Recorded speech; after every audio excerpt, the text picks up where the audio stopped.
The Couple Next Door, written by Peg Lynch and starring Peg Lynch and Alan Bunce.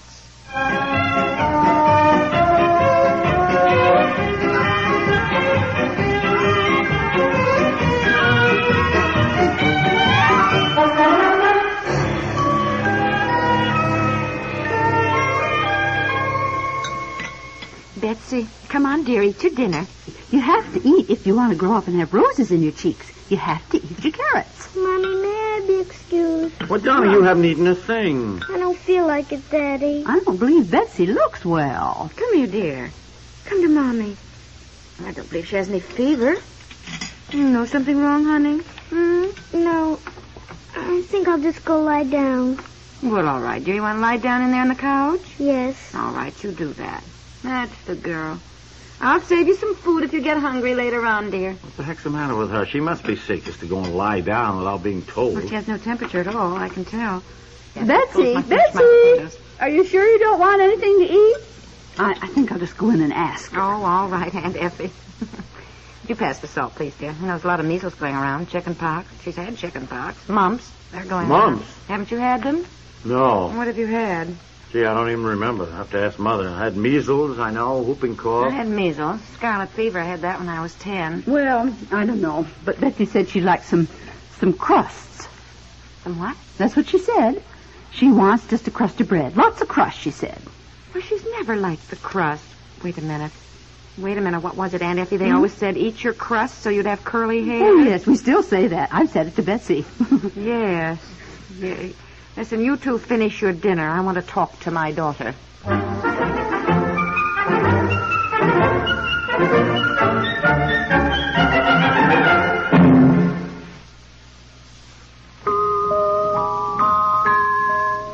A little dinner music, baby? Oh, you like that.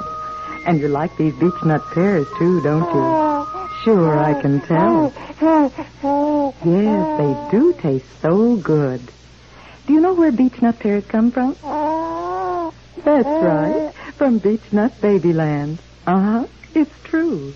Beechnut Babyland's a very special place where every beechnut baby food gets lots of loving care. Yes, you just know it. Like these beechnut pears. You just know that every one they picked was a real beauty. That's why they have such a natural, sweet, fresh flavor. Such good food nourishment for baby to grow on. Get the best for your baby. Get Beechnut Baby Foods. Beechnut, the most babied food in the world.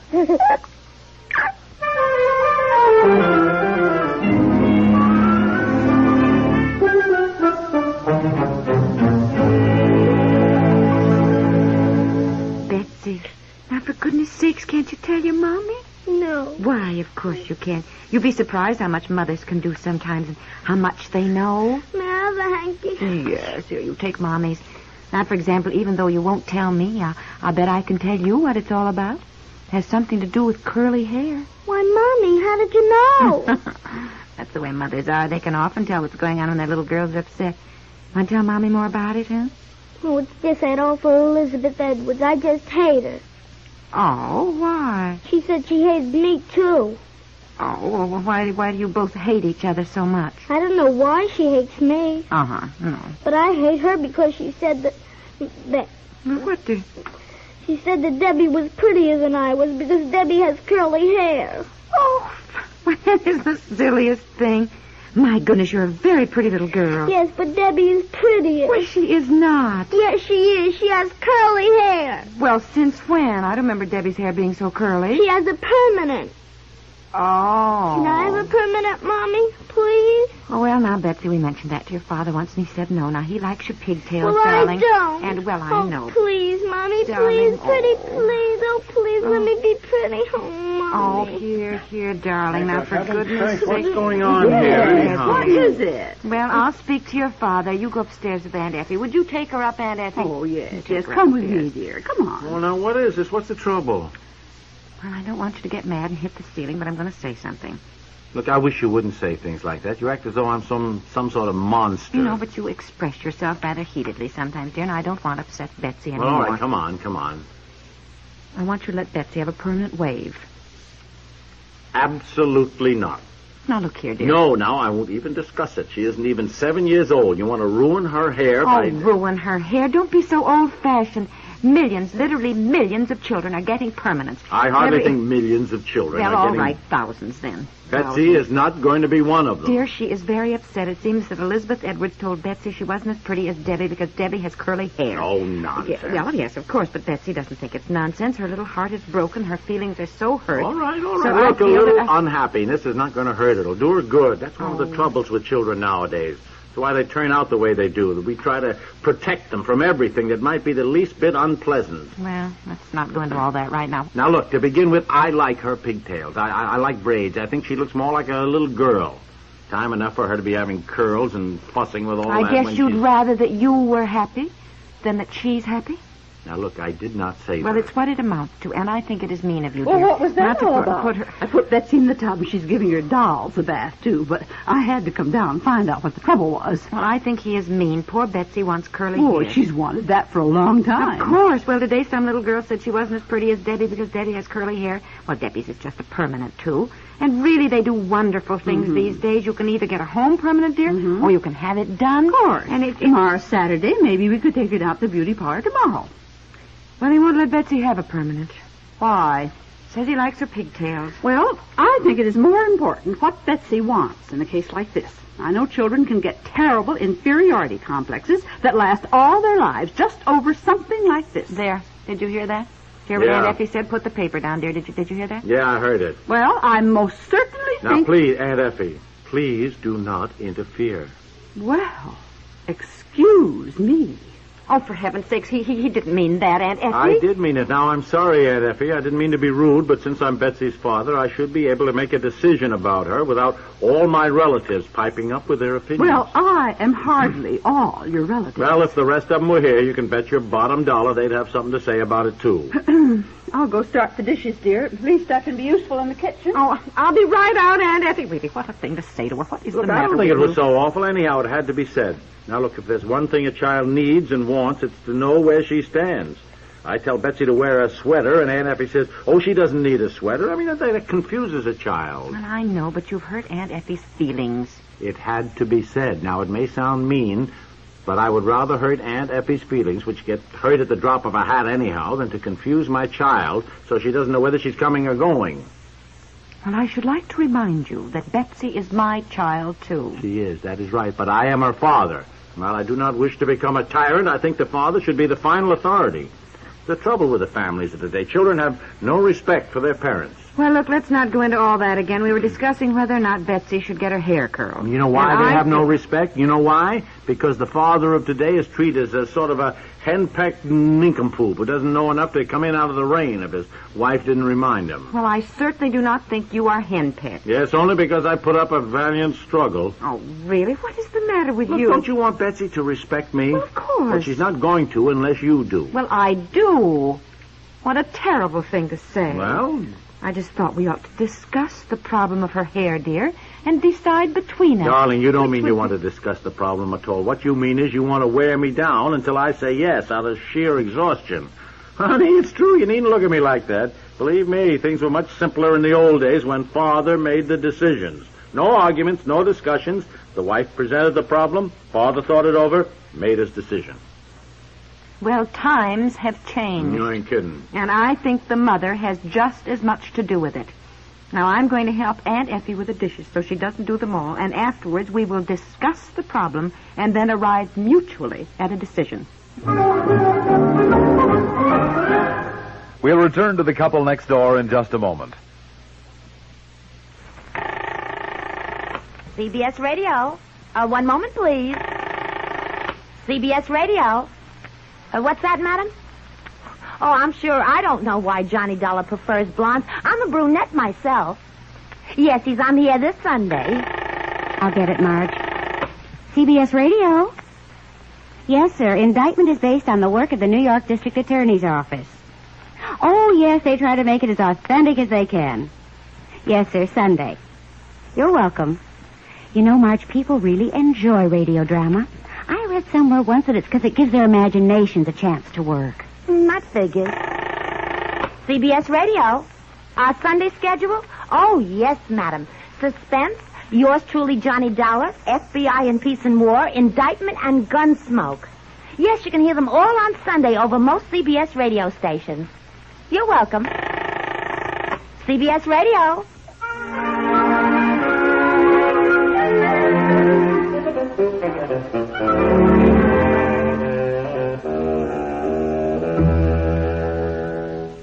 Now, come on, Betsy. Get into bed, dear. Just a minute. I have to put my children to bed. Oh, well, hurry up then. Did you go down and kiss Daddy goodnight? Yes, and he said I couldn't have my hair curled because he likes my pigtails. And you must remember that when your father says that he wants you to keep your pigtails, that he says that because you're just the little girl he always wanted. Did you know that? I want a pretty little girl with braided pigtails, Daddy used to say. He did? Mm-hmm. And then he got me. Yes.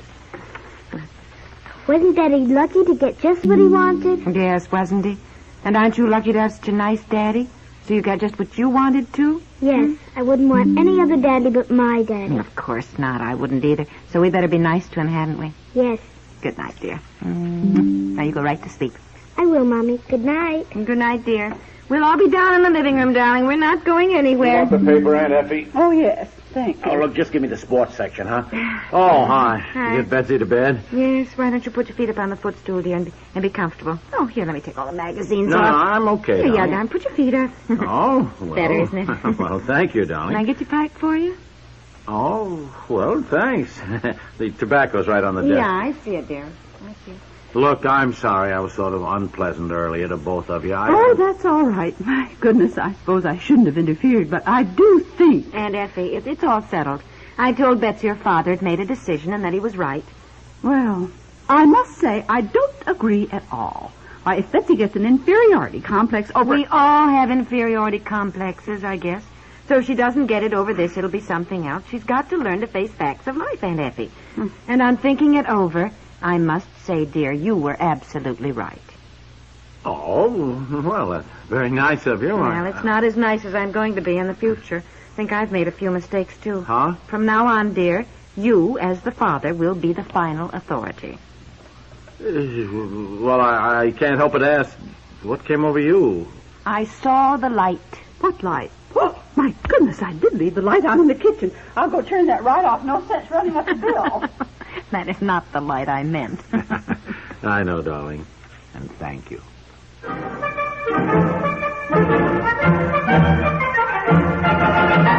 Produced by Walter Hart.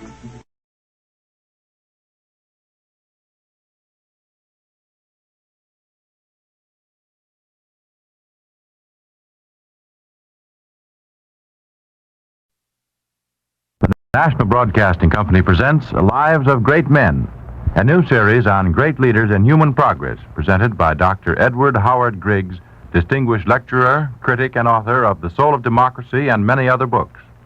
In his talks, Dr. Griggs is building a story of civilization based on outstanding characters through the ages and how each one influences his own and future times.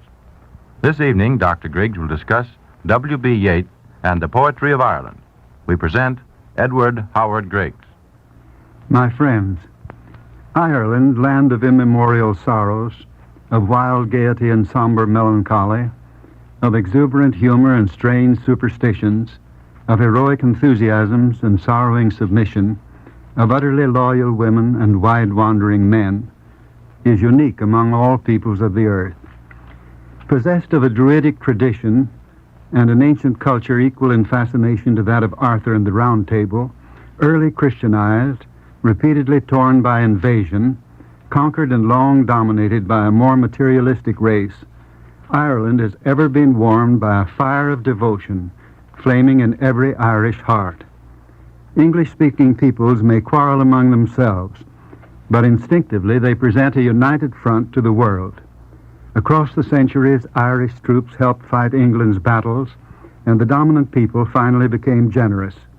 With the establishment after the World War of the Irish Free State, much of the old independence was regained. Meantime, late in the 19th century, the Irish awoke to fresh consciousness of their cultural inheritance, with an eager desire to recover it and achieve a new culture worthy of the great tradition. The outstanding leader in that awakening was William Butler Yeats. Reared a Protestant, but temperamentally sympathetic with all in the Catholic tradition, passionately loving the ancient culture with its weird fairy lore, establishing the Irish theatre and writing numerous plays for it, associating other artists with the movement, especially Lady Gregory and Synge, struggling to free the cultural awakening from all partisan political bias, he led in achieving for Ireland a new national culture, not equaled in any other nation of our time. Always the Irish have loved and produced poetry and song, but their poets had been handicapped either by writing in hatred of England or, like Tom Moore, having to write primarily for an English audience. The idea of Yeats was that the new art should be free from both limitations, without political intent, and created for the Irish people. Yeats was born near Dublin in 1865. His paternal grandfather, for whom he was named, was a clergyman of County Down. His maternal grandfather, the dominating William Pollexfen, a seafaring shipowner of Sligo. The extensive autobiography published shortly before the recent death of Yeats contains reveries over his young years, portraying a sensitive, dreamy child growing up at his grandfather's home in Sligo and early fascinated by the Irish fairy lore and the nature world of lakes and mountains.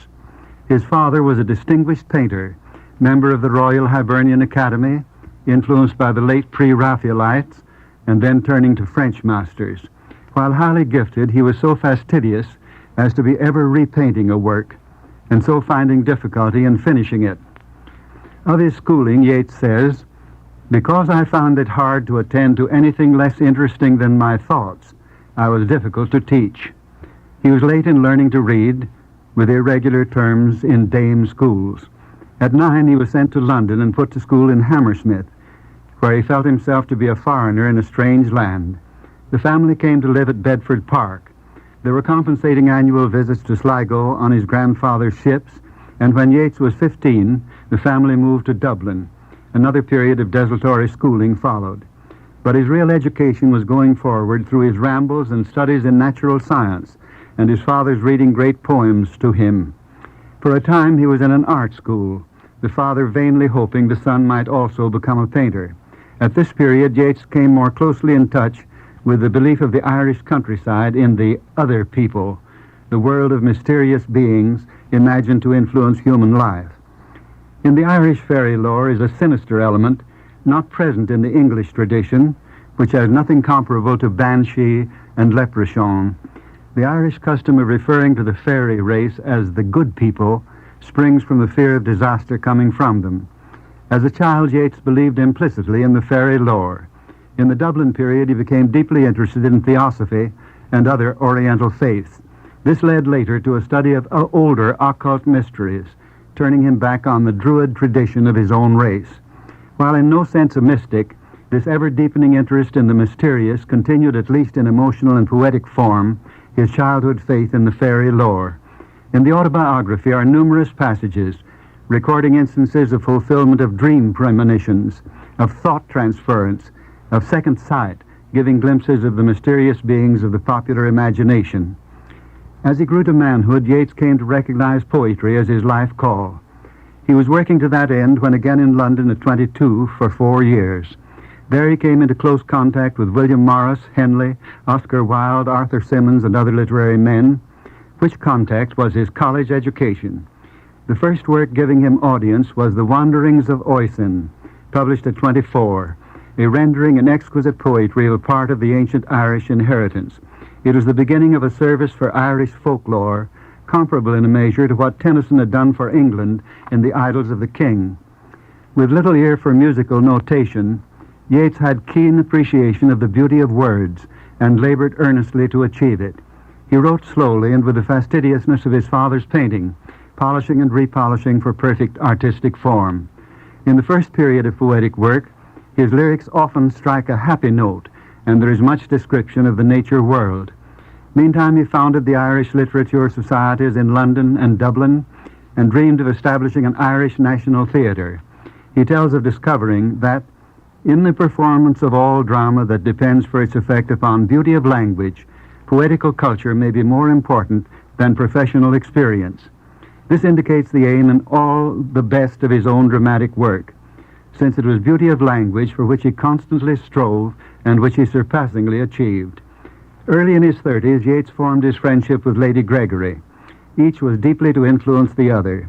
She gathered up the ancient folklore and beautifully translated it, afterwards writing her charming plays for their theater. She kept Yeats from wasting himself on journalistic work, telling him, "The only wrong act that matters is not doing one's best work." She made her beautiful home his home whenever he wished it. He tells us that until he was 50, he never earned more than $1,000 a year. She insisted on lending him money to keep him free to work at his poetry. He mentions repaying $2,500 through the proceeds of an American lecture tour, which task seems to pay those from other lands better than poetry. The first play by Yeats to be given on the stage was The Countess Kathleen. It had been bitterly attacked on religious grounds because, Yeats says, the Irish take symbols for realities. Some 20 policemen were present to prevent a riot. The play was nevertheless successful and launched Yeats on his career as stage dramatist. The Countess Kathleen is a weird, symbolic story of the Great Famine. The Countess lavishes her wealth to relieve the misery, but it is too vast. Merchants from the power of darkness come to buy the souls of the starving wretches. These evil ones rob the Countess of her possessions, and in desperate resolve to aid the sufferers, she sells her soul and dies. The angel tells her poet lover, Alil, "The light beats down, the gates of pearl are wide, and she is passing to the floor of peace. The light of lights looks always on the motive, not the deed, the shadow of shadows on the deed alone." Next came the tender and lovely Land of Heart's Desire, in which Yeats interprets the Irish fairy lore with its fascinating yet sinister mystery. The young bride, Mary Bruin, loving her husband but lonely of heart, not yet brought to submission to the dull routine of life, is tired of it all. So longing for freedom, to dance with the others on winds, waves, and mountains, she yields to the fairy charm and dies. It is all symbols, but what subtle symbolism of life. The Shadowy Waters, dedicated to Lady Gregory, with a prelude poem on the 7 woods of Cool, her home, is in the same key with Heart's Desire. Forgale sails the remote seas, following the bird guides, under the lure of the transcendent that lifts and disturbs the heart of man. The chords of the light irradiating harp, a far more beautiful and effective symbol than Wagner's, works the magic of the love potion in Tristan und Isolde, fusing Forgale and Dectora in the immortal, fatal charm of love and death. As the rope is cut that binds their ship to the safely homeward bound treasure ship, Dectora exclaims, "The world drifts away, and I am left alone with my beloved, who cannot put me from his sight forever. We are alone forever, and I laugh, Forgale, because you cannot put me from you. The mist has covered the heavens, and you and I shall be alone forever. O flower of the branch, O bird among the leaves, O silver fish that my 2 hands have taken out of the running stream, O morning star, trembling in the blue heavens like a white fawn upon the misty border of the wood, bend lower that I may cover you with my hair, for he will gaze upon this world no longer." And Forgale, "Beloved, having dragged the net about us, and knitted mesh to mesh, we grow immortal, and that old harp awakens of itself to cry aloud to the gray birds, and dreams that have had dreams for fathers live in us." It is all the haunting melody of words, transfused with the emotion of the moment that is eternal, of the lure of the impossible dream that transfigures and breaks life. The same mood, with more of action and human reality, is in the beautiful and tragic Dargery, and in the stormy On Bailey's Strand. Kathleen Ni Houlihan, a poetic play of tender beauty, interprets that spirit of Ireland whose challenge to the Irish heart is beyond all appeal of wife and home. Nevertheless, with Yeats, it is the power of the eternal spirit of Ireland, with no hint of political antagonism or racial hate. With the help of friends, the Abbey Theatre was finally established, and Yeats' dream of a truly national Irish theatre realized. Lady Gregory was his right hand, and Synge, till his early death, his left. Synge's playboy was almost as bitterly attacked as the Countess Kathleen had been. The pure poetic drama with sustained beauty of language did not prove as successful on the stage as those plays pungently portraying phases of Irish character with the aid of dialect. The later plays of Yeats, written under the influence of Lady Gregory, and often in collaboration with her, depart from the pure poetry and symbolism of the earlier examples. Yeats wrote beautiful prose as well as poetry, and with the same artistic finish. The autobiography contains an amazing range of frank and pungent characterizations of those associated with the Irish awakening in both its cultural and political aspects, thus giving a full history of the revival. His disgust with the overemphasis of the political and consequent clouding of the cultural phase is everywhere evident. When the Irish Free State was established, Yeats was made one of its first senators, showing the recognition he had won, as also his deep interest in Ireland's freedom. In 1923, much to his surprise, he received the Nobel Prize in Literature, the inscription stating that it was given for his consistently emotional poetry, which in the strictest artistic form expresses a people's spirit. With his wife, Yeats journeyed to Sweden to receive the award. The closing portion of his autobiography, On the Bounty of Sweden, shows how deeply he was impressed both with Sweden's progress in the arts and her skillful handling of the problems of representative government. Apparently, the smaller nations have much to teach the big ones in the solution of problems both cultural and political. In his later lyric poetry, Yeats entered a third period. There is no more the decorative element of his earlier verse, nor does he lean on the great tradition of Ireland's past. The poems deal directly with life, its tangles and experiences, and every word is made to count with precise significance. There is still great beauty, but beauty subordinated to interpretation of life. Overall is a somber mood of autumn with winter promised. In his plays as in his poems, Yeats is distinctly poet rather than stage dramatist. As creator of pure poetry, he can be ranked first of his age, working steadily to the end, and his death so recent, occurring January 28, 1939, more than the other masters studied, he is of our own time. W.B. Yeats and the Poetry of Ireland has been the subject of another program in the series titled Lives of Great Men, presented by Dr. Edward Howard Griggs, distinguished lecturer, critic, and author. Next week, Dr. Griggs will speak on G.K. Chesterton, a modern man of letters.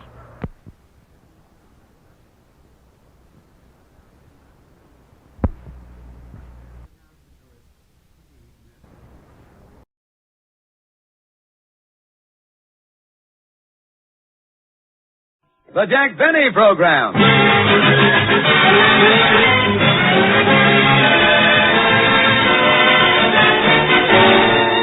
Starring Jack Benny with Mary Livingston, Phil Harris Rochester, and yours truly, Don Wilson.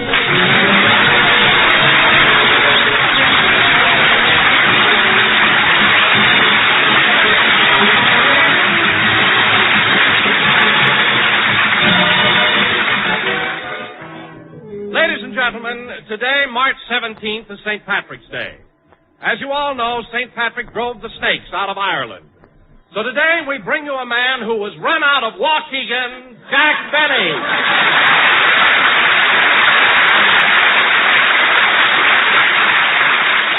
I'm glad you said man there anyway. Thank you. Hello again, this is Jack Benny talking.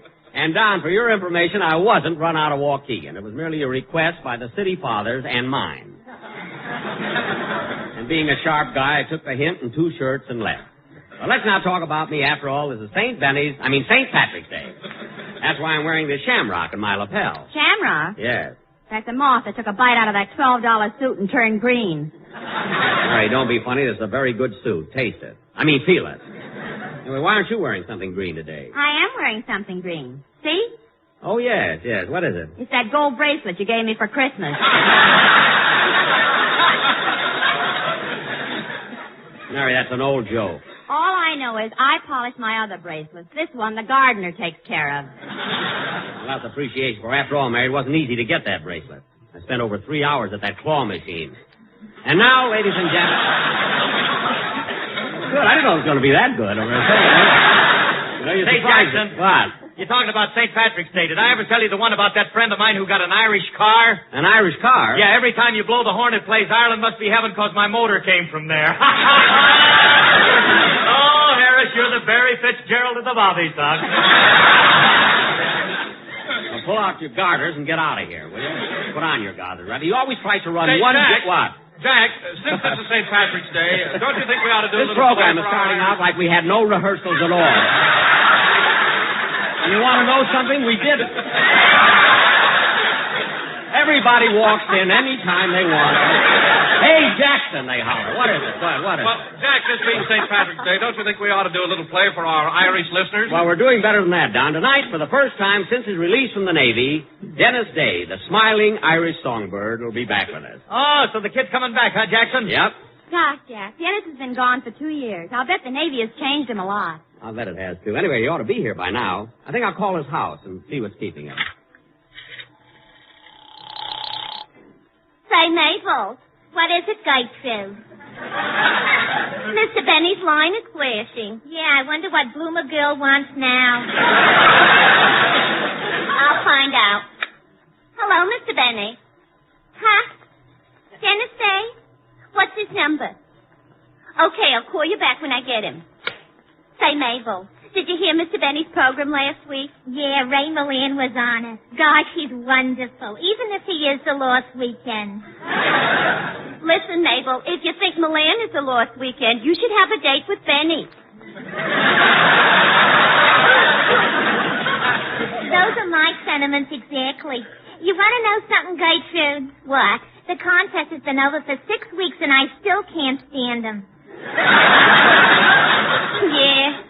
You know, Mabel, 2 weeks ago he asked me to go to the Academy Award ceremonies, but I had another date. Gee, Gertrude, how come Mr. Benny always asks you to all those swanky affairs? Well, why shouldn't he? After all, my mother gave him the best years of her life.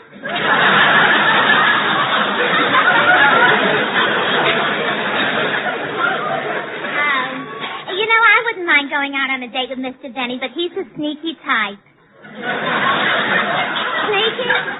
Yeah, he's the kind who lures an unsuspecting girl into his car, drives her out to a dark spot, pretends he's out of gear, stops the car, and then spends the next 2 hours talking about his picture.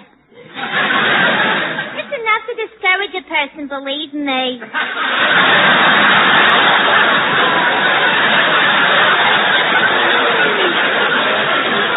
I'll say. You know, Mabel, I got a confession to make. Once I let Mr. Benny kiss me. Why, Gertrude gear shift.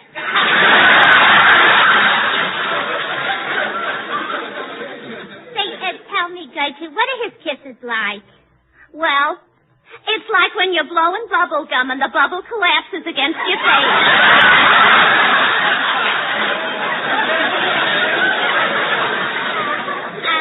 Well, between you and me, I'd rather have the gum.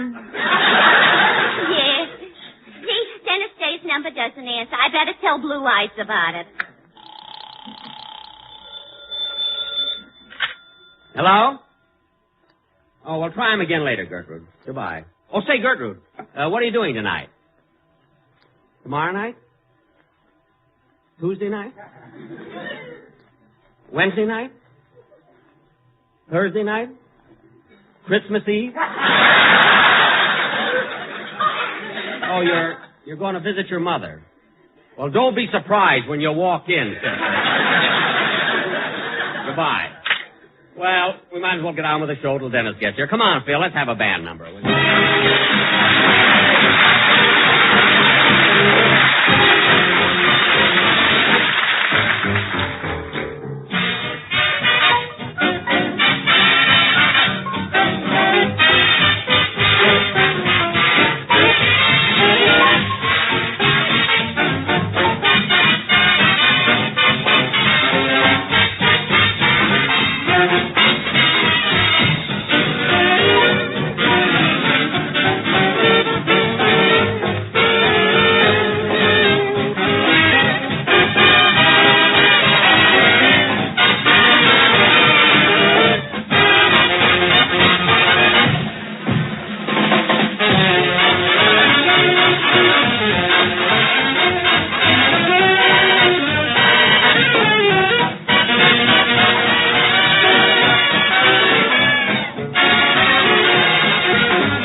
Harry now, played by Phil Harris and his Hour of Harm Orchestra. Hey, Phil, you know, this is St. Patrick's Day. Why didn't you do something for the occasion, something Irish? I did. I put a harp in my band. Oh, yes. You got a girl playing it. See, you know, her fingers must get calloused and sore plucking on all those strings. Well, it's her own fault, Jackson. She forgot the bow, so let her do the best she can. She's our orchestra leader for 10 years now. Phil, you don't use it. Come in. I beg your pardon, but hello again. Dennis!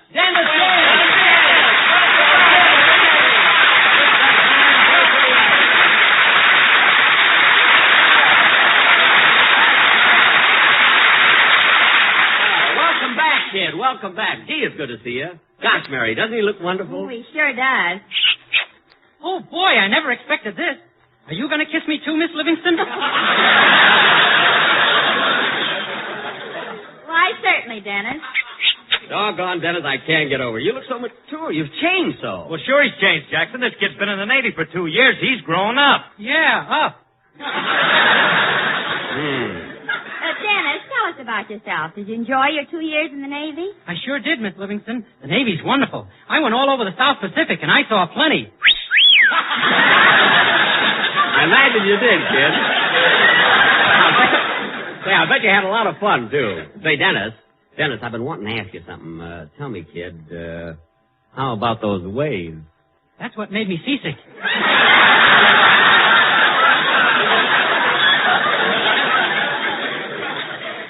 Yeah, grown up. Yeah. You know, Dennis, I was all over the South Pacific, too, and I ran into some pretty rough seas. In fact, once I was tossed overboard. Oh, I was tossed overboard lots of times. You were? Yeah, but the captain made the fellows cut it out. Dennis, the boys kept throwing you overboard. That's terrible. Oh, it wasn't so bad. The Japs kept throwing me back. He was the pickle in the middle. Yeah. Say, Dennis, when you first joined the Navy, how did they know how to classify you? I mean, how did they know what rank to give you? Oh, that was easy, Miss Livingston. First, I had to fill out a lot of forms, answer a lot of questions, and then for 2 days they gave me a written test. For 2 days? That must have been quite a test. And after it was all over, they made me an ensign. An ensign? An ensign? Yeah. I wonder what they'd have made me if I'd have passed.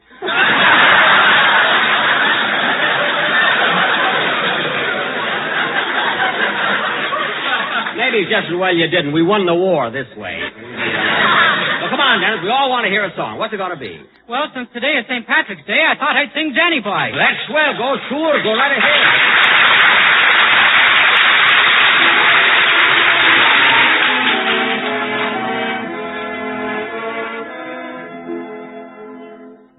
Danny boy, the pipes are calling from glen to glen and down the mountainside. The summer's gone and all the roses falling. It's you must go and I must bide. But come ye back when summer's in the meadow, or when the valley's hushed and white with snow. It's I'll be here in sunshine or in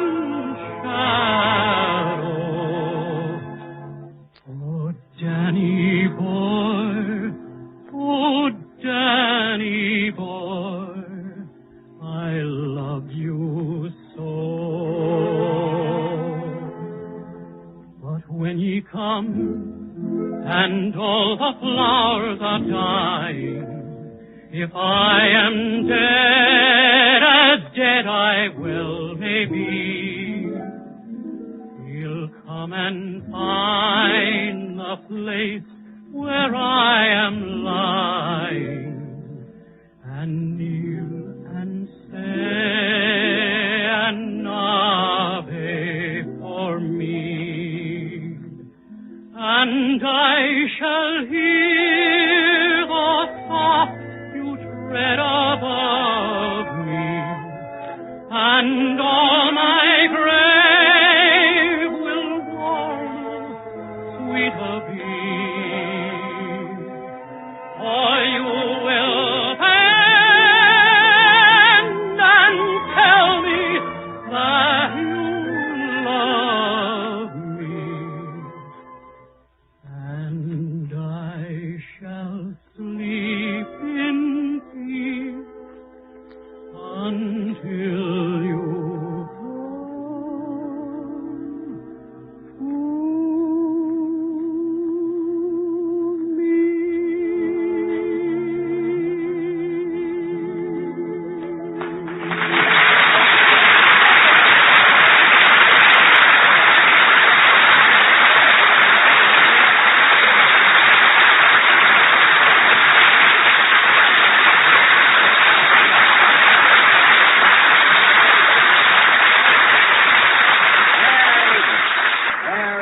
Mighty Boys, sung by Dennis Day. And now... Hey, Mr. Benny, I meant to ask you, how's Mr. Allen?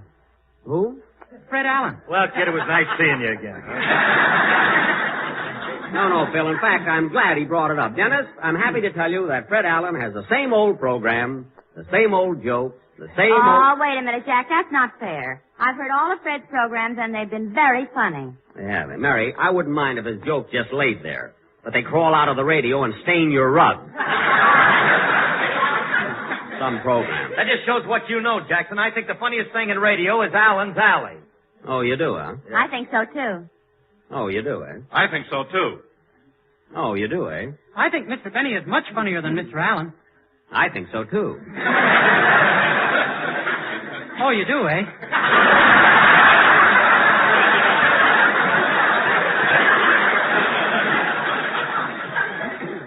Yes, I do. And what's so great about Allen's Alley? Anybody with half an ounce of talent can do that. Oh, yeah? I'd like to see you do it. Well, I'll just show you, sister. Phil, get your band ready while I put this clothespin on my nose so I'll sound like Fred Allen. Now, I'll go down to the alley, and you kids will play the parts of the people that live there. Okay, Phil, music.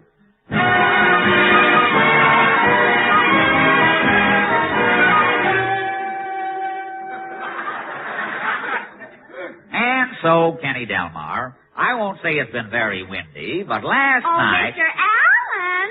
Mr. Allen! Well, if it isn't Cleveland.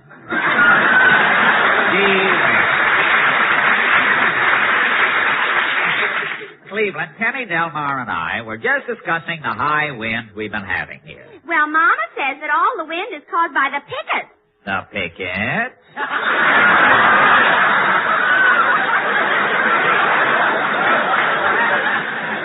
Yes. She says they carry their signs too high and walk too fast. And Mama also Just says... a minute, Cleveland. I have a brother-in-law in the last row who's not quite through laughing. Anyway, I imagine your mother knows all about pickets. I understand she's been picketing Lindy's restaurant because the lamb chops look better in their panties than she does in slacks.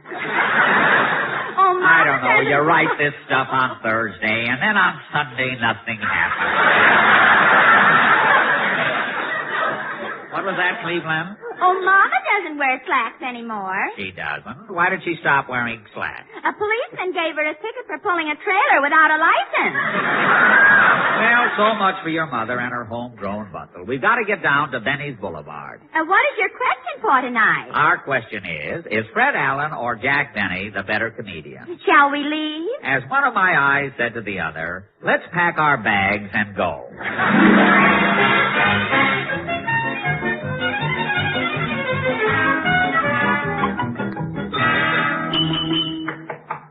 Well, I see Senator Harris is home. There's a 10-gallon hat and a 5-gallon jug on the porch. Let's knock on the bunghole and see what he's got to say.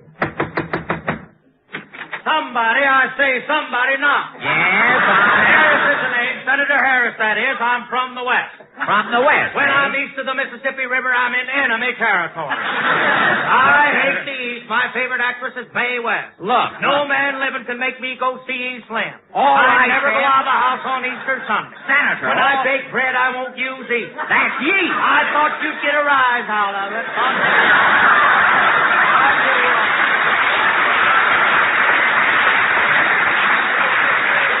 Speak up, son. What you got on your mind? This is a free country. Well, I'm trying- Never saw anyone like this, son. Your mouth just like the front door of General Motors. Wide open, but nothing's coming out.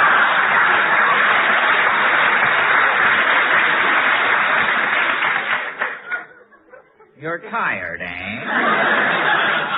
Well, Senator, the question tonight is, who is the better comedian, Fred Allen or Jack Benny? I brought it up in the Senate. Now watch this one, son. It's tricky. I brought it up in the Senate, and it made Senator Tidings glad. Ha, ha, ha.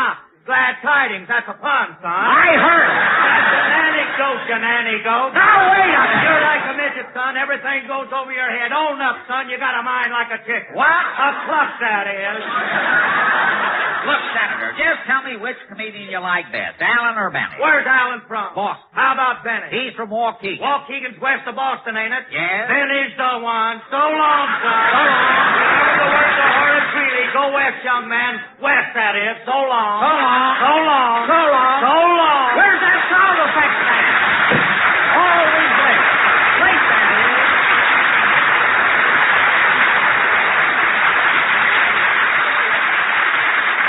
Well, I suppose the senator has gone back to his newspaper. He spends all night reading Westbrook Peckler. I wonder if Titus Day is at home. He's always so moody. Howdy, Bob.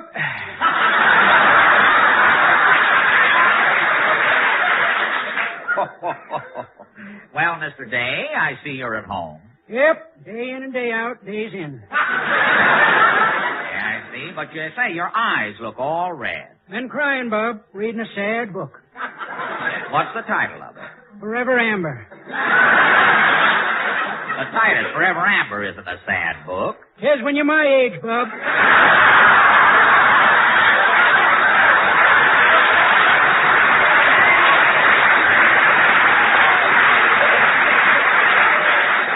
Well, I have a very important question to ask you tonight. Who do you think is the better comedian, Fred Allen or Jack Benny? Well, Bob, that's a moot question. Moot question? Yep, moot be Allen, moot be Benny. I see. Well, which one do you consider the better comedian? Never hear 'em myself. When they come on, I put my radio out in the hen house. In the hen house? Why? Steps up production. Every time Allen and Benny lay an egg, my hens try to match it.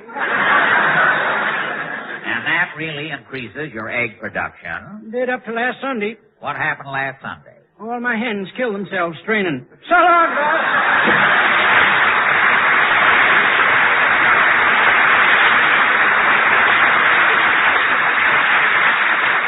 Well, I guess Mr. Day has his troubles, just like the city folks. Let's try this next house. Pickle in the middle and the mustard on top. Just the way you like them and the whole rest. Ah, Mr. Kitzel. You was expecting maybe Fibber McGee and Molotov? Tell me, Mr. Kitzel, how is the hot dog business? Very good, except for one thing. Mine customers have trouble making up their minds. Making up their minds? To what? Whether they want the pickle in the middle and the mustard on top, or the mustard in the middle and the pickle on top. I can see where that would pose quite a problem. Anyway, what I'm trying to find out tonight is who you think is the better comedian, Fred Allen or Jack Benny. In mine house, that is making argument. Mine wife, Tulule, is liking Fred Allen. And you? I am liking the great Gilderstein. Oh, the great Gildersleeve. Yes, when Gilderstein is broadcasting, Tulule is leaving the room. I see. When Fred Allen is broadcasting, I am leaving the room. What happens when Jack Benny is broadcasting? The radio is leaving the room. What? Pickle in the middle and the mustard on top, just the way you like them and the whole rest.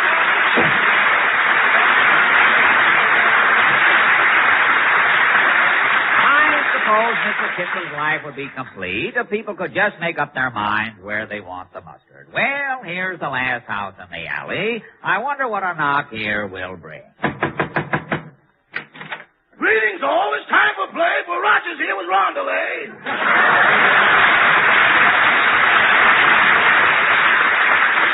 You have more poems for us tonight? Oh, indubitably. Have you heard?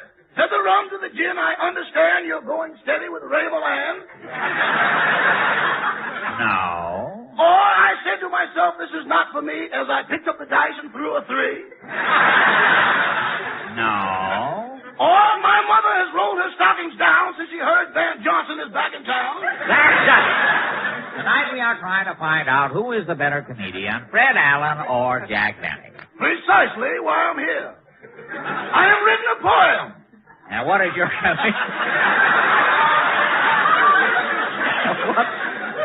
what? Wait till I get this on site. What is your comedian's poem called? Allen or Benny. How does it go? Allen or Benny? The question rings, and the nation is put to a test. From city to hamlet, you hear the cry, is Allen or Benny best? Allen has bags and Benny is cheap, and they're both on Sunday night. So millions of people from coast to coast tune in to hear them fight. And I often wonder just what it means as they hurl their epitaphs. For while they're knocking each other out, Cass Daly gets all the laughs. Well, I never thought of it.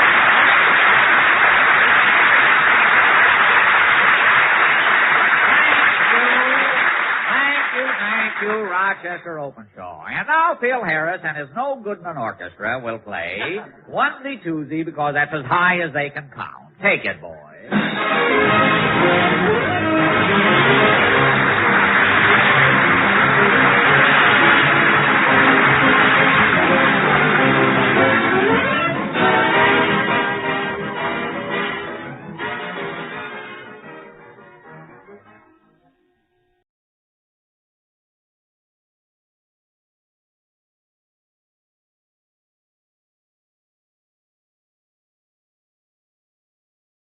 The CBS Radio Mystery Theater presents...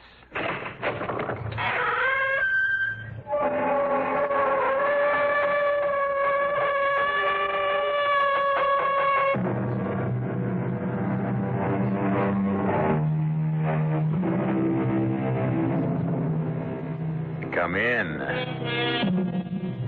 Welcome. I'm E.G. Marshall. I invite you now to join your imagination with that of Edgar Allan Poe, so that together you can create a tale of intense horror, to say nothing of mystery. You would have no better companion for such a joint venture, surely, because in all the world there's never been a more accomplished master of the macabre, the terrifying, the grisly. Master, did I say? Correction. Genius. In proof of which, listen. Come, Elvira. Let's go to our cabin and get a good night's rest for a change. I'm tired of walking this deck in the fog. Chilled to the bone. I don't want to go to our cabin, but... well, there's no place else, I suppose. My dearest, you must get over your fear of that oblong box in Cornelius Wyatt's cabin. This wild fancy of yours and its coffin. Well, whether it is or not, I don't like our cabin being directly across from Wyatt's, and I... What is it? There, at the rail. Wyatt and a woman. And the woman is not his bride, Rachel. No, I can see that. But who is she, then? Unless I'm mistaken, Will. Unless I'm very mistaken, she's the woman in the oblong box.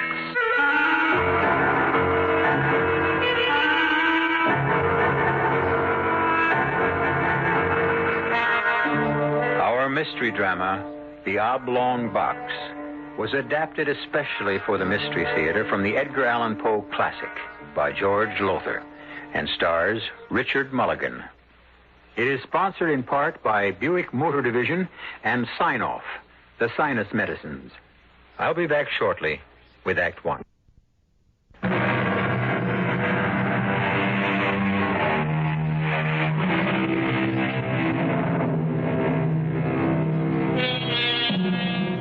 I've brought you, in the course of our association, many a strange and terror-ridden tale, but believe me, none that can surpass that which you're about to hear. It begins aboard the sailing ship Independence in the harbor of Charleston, South Carolina, in June of 1897. William Hopkins, an attorney of some importance, and his wife, Elvira, are standing by the ship's rail near the gangplank, watching the arrival of passengers with more than ordinary interest.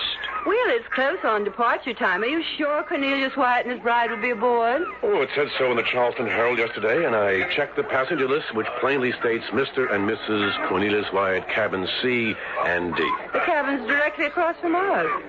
But why two?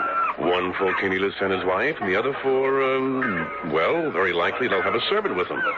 Oh, Cornelius has gone far since our college days together 20 years ago. He's a world-famous artist now. Do you think he'll remember you? Oh, my dear Elvira, we were the closest of friends. I must admit, of course, that we didn't keep the friendship up through the years, but... oh, yes, he'll remember me and well. And there, by heaven, there he comes. Where? Where? The carriage that just came onto the dock. The man in it is Wyatt, and the woman at his side must be his lovely new bride, Rachel. But what in the world is in that wagon behind him? Will, it's a coffin. then. No, Elvira, no.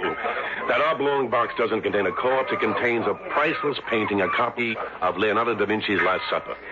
Done by his student Rubini. It's priceless. How do you know all this? The newspapers. There were several stories about Wyatt buying the painting and having a carefully boxed for the voyage to New York. Well, it certainly looks for all the world like a coffin to me.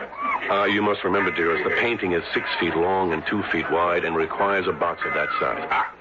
Wyatt and his bride are coming up the gangplank. I can't wait to see his face when he discovers his old friend Will Hopkins. All right, mind handle that box with care, will you? You hear me? With care. I'm anxious to see the face of his bride. That's a pretty heavy veil she's carrying. She's beautiful, absolutely ravishing. Why, Will, you met her. You know her. No, but I know Cornelius Wyatt. He could never stand an ugly woman, not even a plain one. Oh, no, nothing but the most beautiful of the female sex for good old Wyatt. You fools, careful, I said. Incompetent idiots. I'll speak to Captain Hardy about this. And you, sir, where can I find Captain Hardy? I'm afraid I don't know, Cornelius. Cornelius? You address me with a familiarity, sir, that I don't... Well, hold a moment. You're... Will Hopkins. Your old college friend, Will Hopkins. Oh, yes, so you are. Well, you certainly don't seem very happy to see me again after all these years. No, most happy.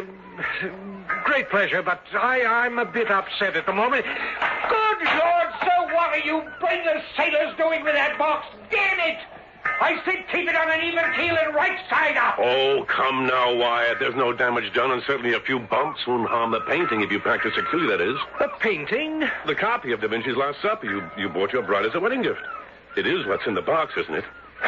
It's certainly not a corpse, Wyatt. No, of course not. And speaking of your bride, aren't you going to introduce me? Oh, good heavens, I forgot my manners. My wife, Elvira. Dear, this is my old friend, Cornelius Wyatt. How do you do? How do you do? My wife, Rachel. How do you do? Now, you'll excuse us, I'm sure. We've got to go at once to our cabin. You mean your cabins, don't you, Mr. Wyatt? You have engaged two. We'd expected you to have a servant, Lord. No servants. Luggage. Our luggage will go into the second cabin. But you don't have enough luggage for... Oh, the oblong box, of course. You'll need the extra cabin for that. Come along, Rachel. Oh, no, but wait now, Wyatt. Wait a moment. Surely we're going to have the pleasure of seeing your bride. I mean, won't she raise her veil so we can look at this beauty you've married? Why, yes, I dare say. Rachel, my dear, will your veil... Not the beauty you expected, Hopkins? Well, no, that is, yes, most attractive. You are indeed most attractive, Mrs. Wyatt, or Rachel, if I may. Oh, of course you may. And now you must excuse us. You men with the box, follow me, will you? And please be careful. Take care of it, will you? Take care! Take care of that! Well, it's right. She's ugly. Certainly not beautiful. Will? Yes? Don't you sense something peculiar about all this?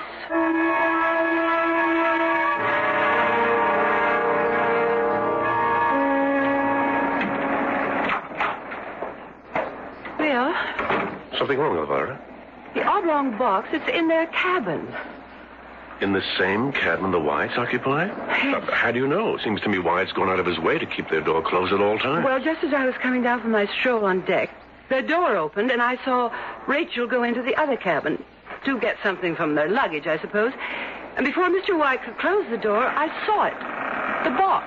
But that makes no sense. These cabins are anything but spacious. In fact, they're downright tiny. That box must occupy practically the entire cabin. Well, it does. That's why it took Mr. Wyatt some moments to close the door. He nearly fell over the box. Well, this is the damnedest thing I've ever heard. They engage 2 cabins and use the extra one for only a couple of pieces of luggage and keep the box in their cabin. Well, it's idiocy, unless... Yes? That must be it. The painting is so valuable. In fact, Elvira, it's beyond price. Wyatt wouldn't even run the risk of letting it out of his sight, which reminds me... What do you say we have a look at it? You mean ask to see it? Of course. I'm not much on art masterpieces, but Well, a copy of The Last Supper done by one of Da Vinci's own pupils. Something to see, Elvira. Come along. Well, Will, are you sure? I mean, yes, I'd adore seeing it, but... Well, your friend, Mr. Wyatt, wasn't exactly friendly, you know. Oh, nonsense. Come along. Old Wyatt was in a bit of a stew, that's all. What is it? Your old friend, Will Hopkins, Wyatt. What do you want? Well, nothing, Wyatt. Nothing at all, if you're going to continue to be so standoffish. Well, I didn't mean to. I'm sorry, Hopkins. Really, I am. It's just that... Well, I've had a good many problems these past few weeks, and my nerves are a bit raw, I'm afraid. I'm truly sorry. No, I am. Sorry I said what I did. After all, I ought to know you better. I would ask you and your wife in, but as you can see, there's scarcely room to move about because of the box. Oh, that's what we came about, Mr. Wyatt. Meaning what, Mrs. Hopkins? Why, Will thought you wouldn't mind if we had a look at the painting. Oh, I see. And can we? No, I'm sorry. It's out of the question. You see, I had to adopt extreme precautions in creating it, especially to guard against the dampness of a 6-day voyage to New York. The box is sealed. If I remove the lid, the seal will be broken. Sealed? You don't say. With melted wax. Believe me, I'd be more than glad to show you the painting, old friend, but it simply can't be done. Oh, I understand. I'm sorry. It must be that way, Hopkins, but that's the size of it. Would you excuse me now? I have matters to attend to. Certainly, Mr. Wyatt. Of course. I'm sorry, Elvira, that we couldn't, What's wrong? Strange. Very strange. Oh, now, will you stop? There's nothing strange about not wanting to open a box he's gone to infinite pains to seal with melted wax. But it isn't sealed with melted wax or anything else. What do you mean? You didn't smell it? Well, now you mention it, there was an odor of some sort. Yes, an odor of some sort.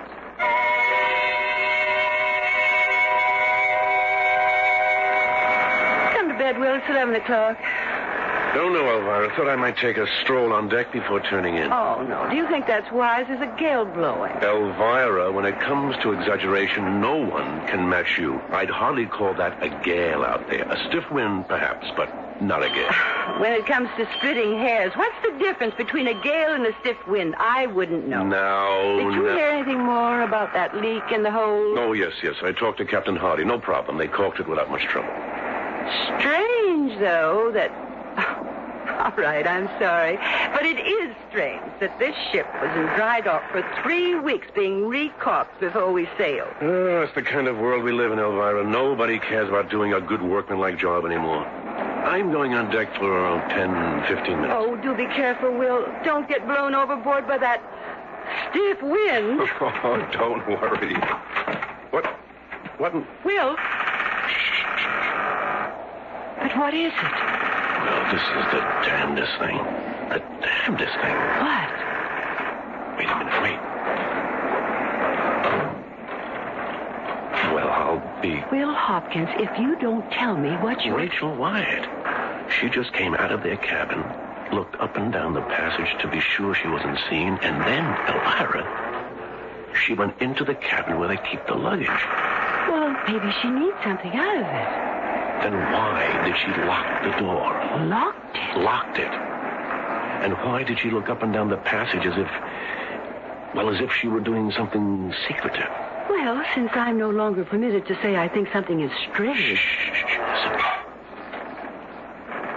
What is that? It's coming from the Wyatt cabin, and it sounds to me as if Wyatt's prying off the lid of that oblong box. You're right. That's exactly what it sounds like. Exactly what it was. Then it couldn't have been sealed. I told you that. But why would he lie? Especially to an old friend. Well, Will, I may be given to exaggeration, but you are naive. Cornelius Wyatt no longer considers you an old friend or even a friend. He doesn't want anything to do with you. As for why he lied because he doesn't want you or me or anyone else to know what's in that box. What's really in that box. Shh, listen. What's that? What's he saying?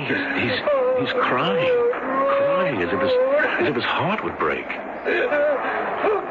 This is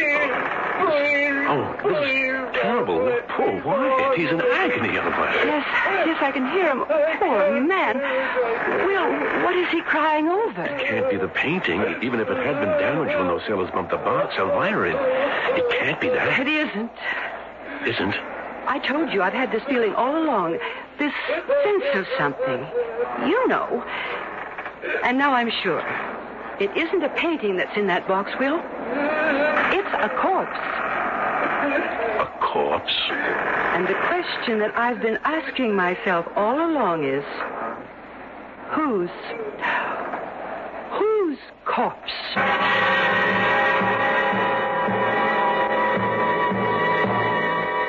Do you wonder if Elvira is right? Surely it would seem so. For how else explain the... Hopkins will forgive my use of the word, I trust. Strange goings-on in the Wyatt cabin. As it happens, I know the answer, since I've read the Edgar Allan Poe story. If you haven't, you must wait till I return shortly with Act 2.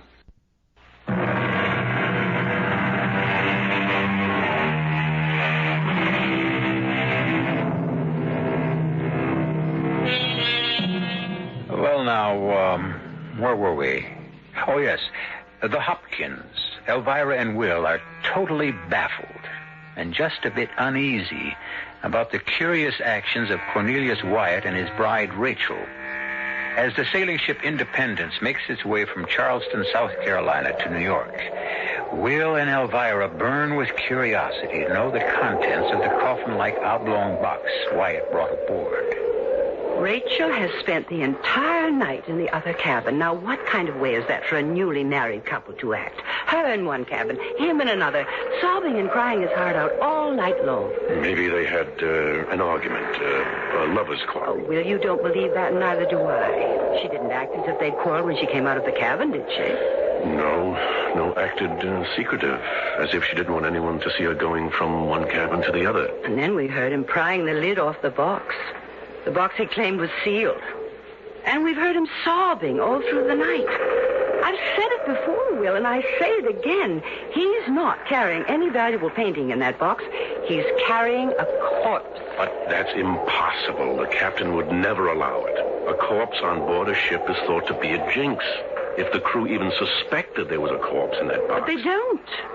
Wyatt has cleverly hoodwinked them and everyone else with the story that the box contains that painting, that copy of Da Vinci's Last Supper. No, Will, I tell you... Shh, listen. Oh, he's nailing the lid back on. What time is it? 6 a.m. Then for 7 straight hours since 11 last night, he's been crying over whatever's in that box. Shh, wait. I think I heard... What? Heard what? Let me just open our door a crack. There, Elvira. Just as I thought, Rachel has just come out of the adjoining cabin. Yes, looking up and down the passage to make sure she isn't discovered. And there she goes, back into Wyatt's cabin. Well, I'll be damned. I'm frightened. Right down to my toes. Frightened to death.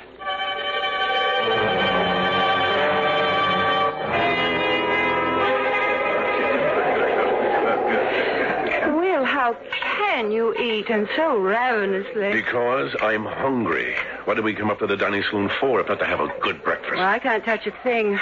After the goings-on last night and now hearing that foremast split and we're... What do they call it? Hove to? Only for a few hours, probably. Shouldn't take longer than that to repair it.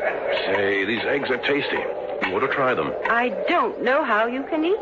Because I'm not letting this oblong box business get me down the way you are. Oh, aren't you?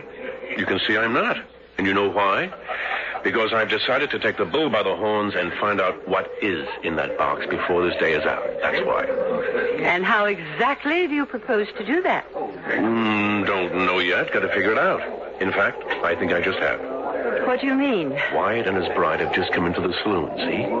Yes, and they've seen us. They've changed direction and headed for that table way over in the corner instead. Listen, I'm going down to their cabin while they're having breakfast, and I'm going to find out what's in the box. Oh, no, you can't do that, Will. What if they discover you? That's where you come in. You're going to see to it that they stay right here in the dining saloon till I get back. Well, how can I possibly Just go over to their table and start a conversation and keep it going until I return. Will, I can't. You can. They're just ordering breakfast, all right? All right. All right, back in 20 minutes or so.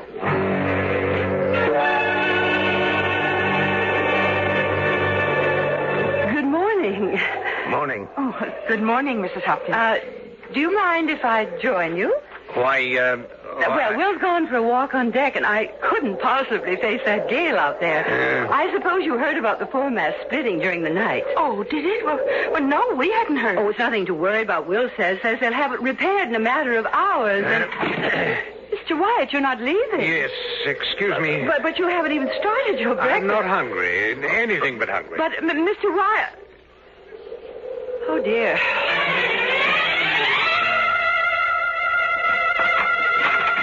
What in the... Hopkins, what the devil are you doing in my cabin? Quiet. What are you doing with that knife in your hand? You see... You were going to pry the lid off this box, weren't you? Off my box, my personal property. Ever since you set eyes on this box when I brought it aboard yesterday, you've been ravening to find out what's in it. Nonsense. That's nonsense. I know what's in it. You yourself told me a priceless copy of Leonardo da Vinci's Last Supper. But you don't believe it. No, of course I do. Why shouldn't I? I don't know why you shouldn't. I only know you don't. Why else would you sneak into my cabin and try to pry open the box in my absence? I didn't try to... All right, White, I did. I'm sorry. I apologize. It was the wrong thing to do, but, well, damn it, man, I would like to have a look at that painting. Get out of my cabin. Get out this instant. And while you're about it, get out of my life. Why, you don't mean that. Surely you wouldn't dissolve a friendship such as ours because of... What friendship? I haven't seen you in 20 years. But we were such good friends in college. Whatever we may have been, we no longer are. Now get out, Hopkins. Get out!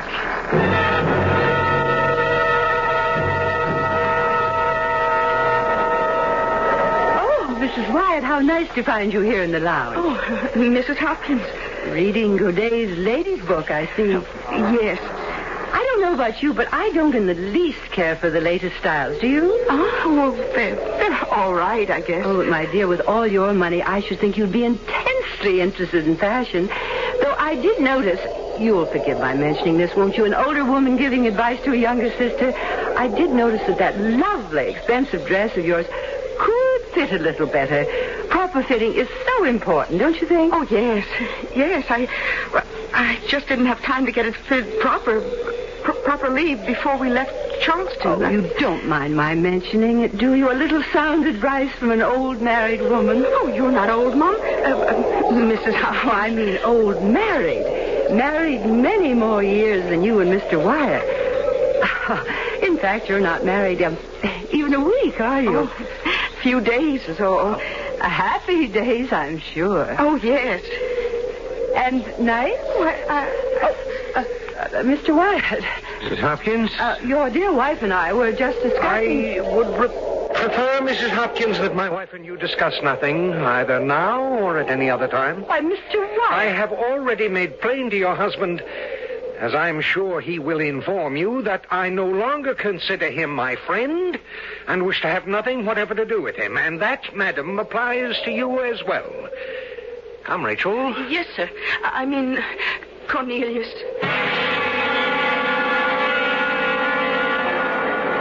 Not his wife? You're telling me that the woman in that cabin across the passage, the woman White introduced as his wife, is not? I don't think so, Will. In fact, I'm sure she's not.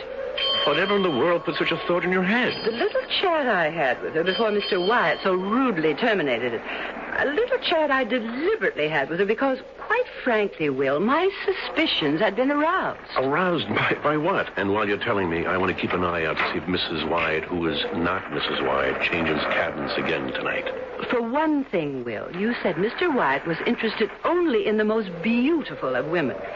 And Rachel Wyatt is altogether plain. She's downright ugly, but that's no reason to suspect. Also, when I was talking to her, she slipped and called me Mum. Mum? Only a servant uses that word. Exactly. Also, she slipped again and called Mr. Wyatt Sir. But over and beyond that, Will, what originally aroused my suspicion was her hands. I noticed those when Mr. Wyatt introduced us. They're not the hands of a lady, Will, but the hands of a servant. Hands decidedly work-worn. But there's no sense to what you're saying, Elvira. You're saying that Cornelius Wyatt, a world-famous painter, a man of taste, discrimination, wealth, is married to a servant girl?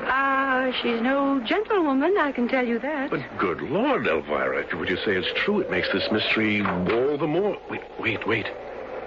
Is she... Again, is she? Yes, leaving the Wyatt cabin. And yes, looking up and down the passage before slipping into the adjoining cabin. And now he's at it again, taking the lid off that oblong box. If what you say is true, Elvira, what does all this mean? I mean, what can it mean? It can mean only one thing, that there is a corpse in that box. Oh, box my foot, it's a coffin. And the corpse is that of the real Mrs. Cornelius Wyatt.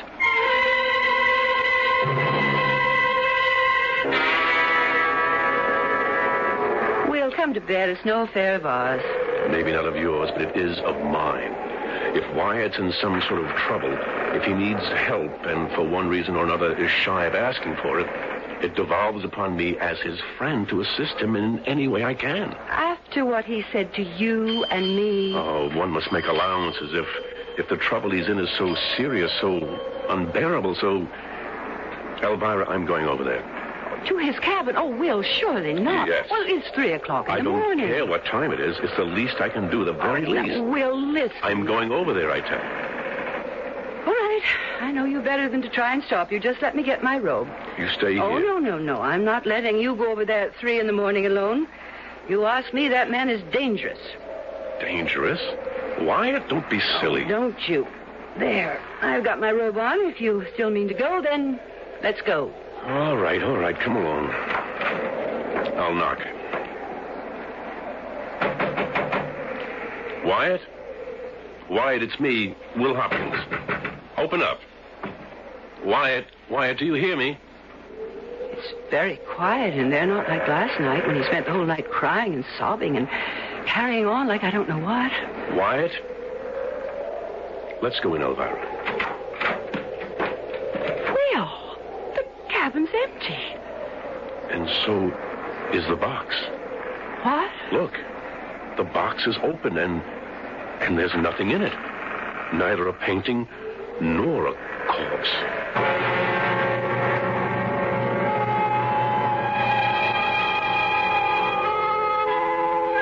Well, now then, where does that put us? Nothing in the oblong box. Neither the priceless copy of Leonardo da Vinci's Last Supper, nor, as Elvira Hopkins seemed to suggest, the corpse of the real Mrs. Cornelius Wyatt. Baffling? Mystifying? I should say. And I'll have more to say when I return shortly with Act 3.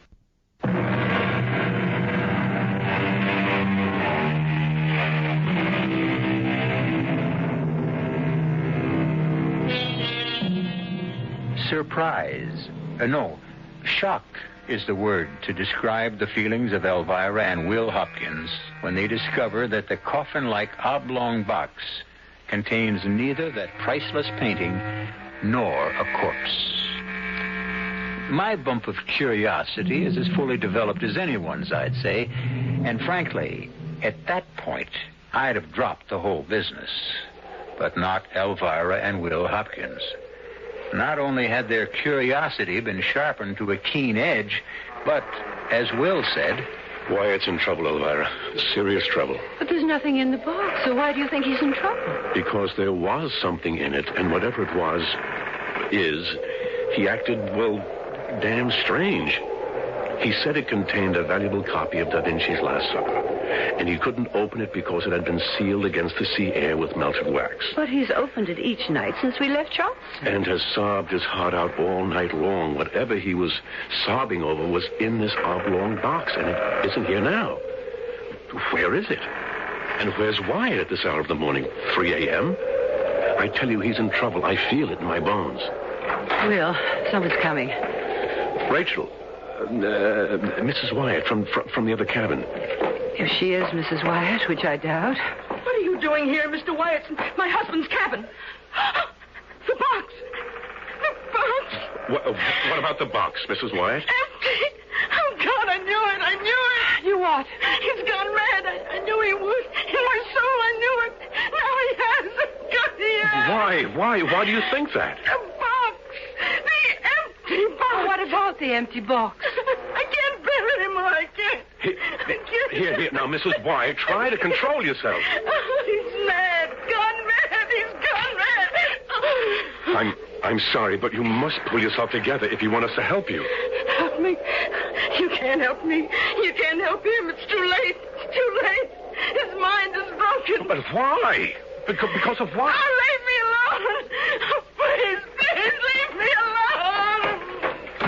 Will, I think we'd better find Captain Hardy. I think we better find Wyatt. I'm going up on deck to see if I can locate him. I'm coming with you. Cold and windy up on deck. Maybe you better stay here. Right now, Will, I'm not staying alone anywhere.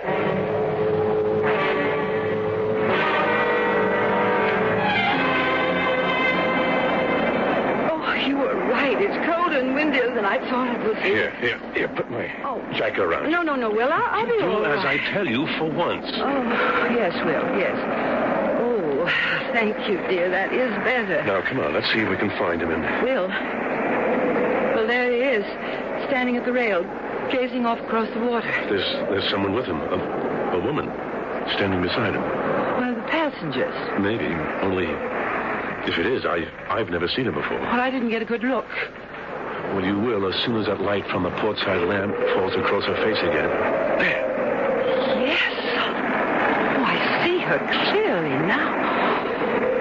Will, I've never seen anyone so beautiful. She's ravishing. She's that, all right. Absolutely lovely face. That long blonde hair blowing in the breeze. No wonder he was holding her close to him. Arm around her waist and... Oh, hey, look. Kissing her now. Well, that's one for the books. If the woman he came aboard with, the woman he claims is his wife, if she is his wife, then what is he doing up here on deck with her? You got me. And she isn't one of the passengers, or if she is, this is the first time I've seen her. Then who the devil can she be? Oh, good Lord. Elvira? I think I'm going to faint. Take me below to our cabin. Yes, but what is it? A terrible thought, a horrible thought, horrible. What horrible thought?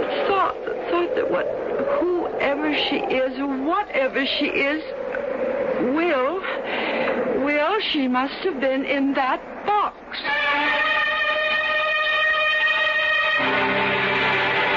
Madness. Absolute madness, Elvira, to even think such a thing. Wait, you sound as insane as Rachel Wyatt says he is. The woman in that cabin is not Rachel Wyatt. Oh, come now, Elvira. The truth, the plain, simple truth, staring us in the face is that the woman on the deck with him is the real Mrs. Wyatt. Or what? Oh, don't tell me again. Just please don't tell me again what you think. Elvira, it's too horrible. Someone at the door. What? 3:30 in the morning. Oh, thank you. What is it? One of the crew handed me this. It's a note from Captain Hardy. He wants to see me in his cabin at once. Urgent, he says. Well, at this hour of the morning it must be. What in the world would he want to see you about? Only one way to find out. Sit down, Mr. Hopkins, sit down. Thank you, Captain. Mr. Hopkins, as you know, we've had nothing but bad weather. And bad luck since leaving Charleston Harbor 3 days ago. I guess all your passengers are aware of that, Captain. Yes. We sprung a seam. The foremast developed a bad crack. And there have been other problems which, frankly, I've concealed from the passengers so as not to alarm them. It's understandable, but... I will tell you in all confidence, Mr. Hopkins, in confidence, man, that we couldn't manage to caulk that seam properly in these heavy seas. It's getting worse. Even worse, the repair to the foremast isn't holding. And if the foremast goes, we'll be in serious trouble. There's a force 6 gale out there right now, Mr. Hopkins, and it's whipping up. But, Captain, why are you telling me all this? What can I do? You can tell me something that I need to know, that the crew needs to know. It's got them worried. I still don't... Mr. Hopkins, I'm given to understand that you are a very close friend of Mr. Cornelius Wyatt's. Mr. Hopkins, what is Mr. Wyatt carrying in that oblong box? Why, a copy, a priceless copy of The Last Supper by Leonardo da Vinci. Have you seen it? No. Well, the crew are beginning to think that it contains a body, a corpse. And that because of it, this ship is jinxed. Yes, I'm aware of the superstition. I find myself in a position where I must assure the crew that their suspicions are unfounded. Accordingly, I ask you to go to your friend at once now and get from him the truth of what is in that oblong box. If it's the painting, well and good. And if it's a corpse? Well, then I shall be well within my rights as captain of this vessel to take proper action. And that would be? To consign the body to the sea. For God's sakes, Elvira, what sense is there in asking Wyatt to show me what's in the box when he's damn well going to refuse? And when we've got a pretty good idea of what is in the box. Then you agree with me, finally. You think it's a corpse. I don't. I think it's the woman we saw on deck with Wyatt. And you know the thought that crossed my mind about that. A thought too horrible, just too revolting, gruesome even to contemplate. Who would take a corpse on deck? Who would make love to a corpse? A madman would. A man who'd gone out of his mind. If you ask me, Captain Hardy's worst fears have been realized. The foremast is broken. Will, that bell. Will, isn't that the signal for the boat station? God help us, it is. Oh, Will, what's going to happen to us? What are we going to do? Head for our boat station, that's what. Come on. Oh, wait, with my jewelry. The hell with the jewelry, woman. Come on. Now, who can that be? Oh, Mr. Hopkins, help me. Help me. Mrs. Wyatt. I'm not Mrs. Wyatt. I'm not his wife. I'm only a servant. A married servant. Oh, help me. He's gone bad. Not his wife. His servant. Rachel Carruthers. Her servant until she died within 2 days of her marriage. Died within 2 days? He went out of his mind with grief. He didn't know what he was saying or doing. All he knew, all he could think of was they'd planned this voyage for their honeymoon, and there was no stopping him. He would take her on the honeymoon he promised. Take her dead or alive. Take her dead. God in heaven, how right I was. How horribly right. Never mind that now. We're wasting precious time. Come on. We must get to the lifeboat. But what about him? Him? Wyatt? Yes, he's in there now, sitting beside her coffin. I tried to tell him we were in danger, but he wouldn't listen. All right. Look, I'll see what I can do. Elvira, you and Rachel and Mary, whatever, get to the boat. Oh, but you... I'll join you. Will! I promise I'll join you, but I must try to save Wyatt if I can. Go now, the two of you. Go! No, not without you. Remember, I'll not go without you, Will. Wyatt. Yes? Wyatt, the ship's in danger. It may be foundering. That bell you hear, it's a call to all boat stations. Oh. Wyatt, stop sitting there staring at a corpse. Corpse? The corpse, the body of your wife, your dead wife. She's not dead, Hopkins. That's what they said, the doctors, but they were wrong. Only sleeping. She's only sleeping, Hopkins. And soon she'll wake up very soon now. Quiet. Isn't she beautiful? Isn't she the loveliest creature you ever seen on this earth, Hopkins? Will you listen to me? The ship is foundering. If we don't get to the boats, we'll drown. Wyatt, we'll drown. Drown? Did you say drown? Yes. Oh, no. Drown. No, Hopkins, she'll not drown. Not my Rachel. Rachel, dear. What? Can you hear me? Wyatt, what are you doing? Come, darling. Time to wake up. Sweetheart. In heaven's name, man, she's dead. Rachel. Dead, do you hear me? I can't wake her. Deep asleep. In a deep sleep, Hopkins. And help me. How? Lend a hand. I've got to get her on deck. Into a lifeboat. Can't let her drown. Give me a hand here. You're not going to try to get... What else can I do? She's sound asleep. She's dead. Dead. There. She's sitting up. Oh, good Lord. Now we'll just... Hopkins, if you'll only just please help me to get her out of this box. Quiet. Come to your senses. There. She's on her feet. Oh, my Lord. In a deep sleep. But that's all right. I'll walk her. We'll walk her up to the boats. Get your arm around her, Hopkins, on the other side. No. Hopkins, I can do this alone, but it would help if you... No. Damn it, Hopkins! Will you please? No!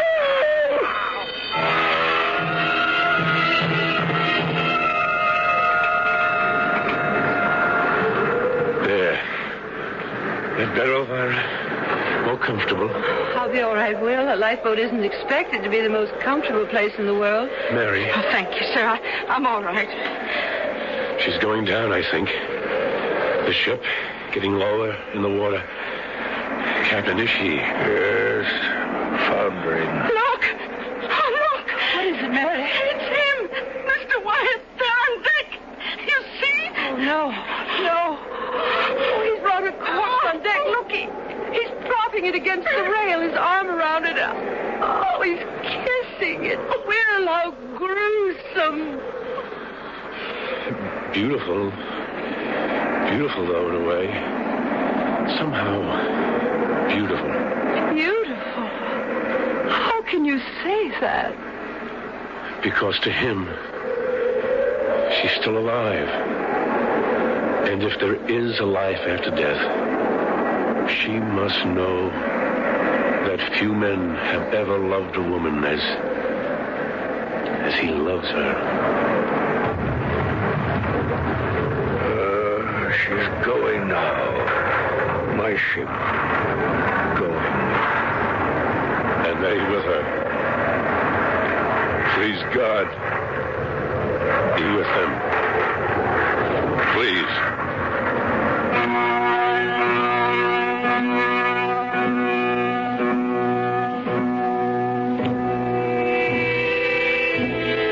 I hope you enjoyed the oblong box. And if you did, we'll think for a moment on the memory of Edgar Allan Poe, to whom we owe the macabre pleasure of the last hour. Like Oscar Wilde's, his was a life of torment that came to a tragic end. Yet, out of the crucible of his torment and tragedy came infinite pleasure for others. Something to ponder on, I think. Don't you? I'll be back shortly.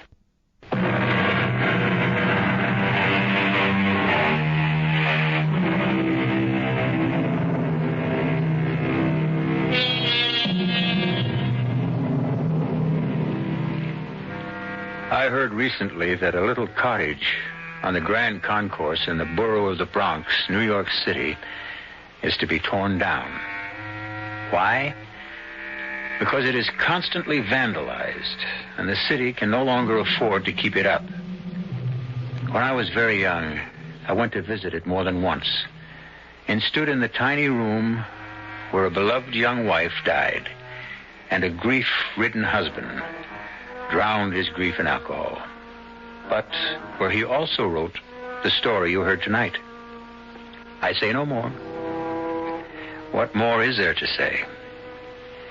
Our cast included Richard Mulligan, Grace Matthews, Bryna Rayburn, and Court Benson. The entire production was under the direction of Hyman Brown. And now, a preview of our next tale. Go on. I don't know that I can. I've never understood what made these people what they were, but this I know. There are angels on this earth and there are devils, and you, madam, I say it to you, even in your dying moments, you are a devil. I don't blame you for looking at me like that. I spoke on impulse. I'm ashamed. Ashamed? You are the first man who has ever dared to... Berenice. Stay away. Stand back. Don't touch me. Only listen. You will be haunted by the magnet that drew you to me. The weapon with which I ruined your life and will destroy you. My smile, Ernest. My smile. No. Look at me. Radio Mystery Theater was sponsored in part by Sign-Off, the Sinus Medicines, and Buick Motor Division. This is E.G. Marshall inviting you to return to our Mystery Theater for another adventure in the macabre.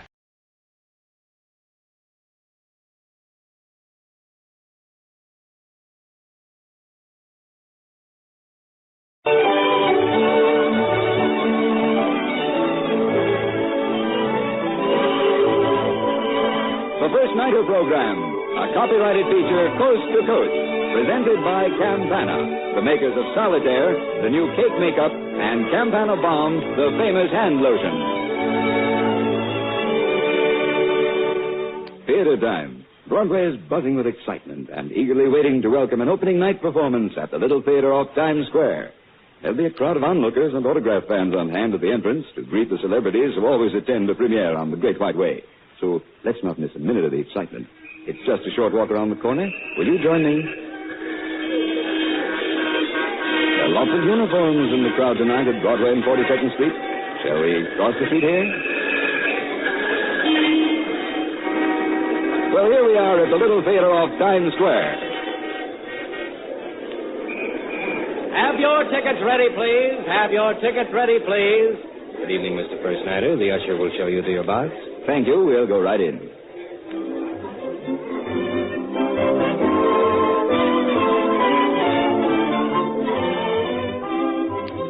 Well, here we are, and every seat is taken.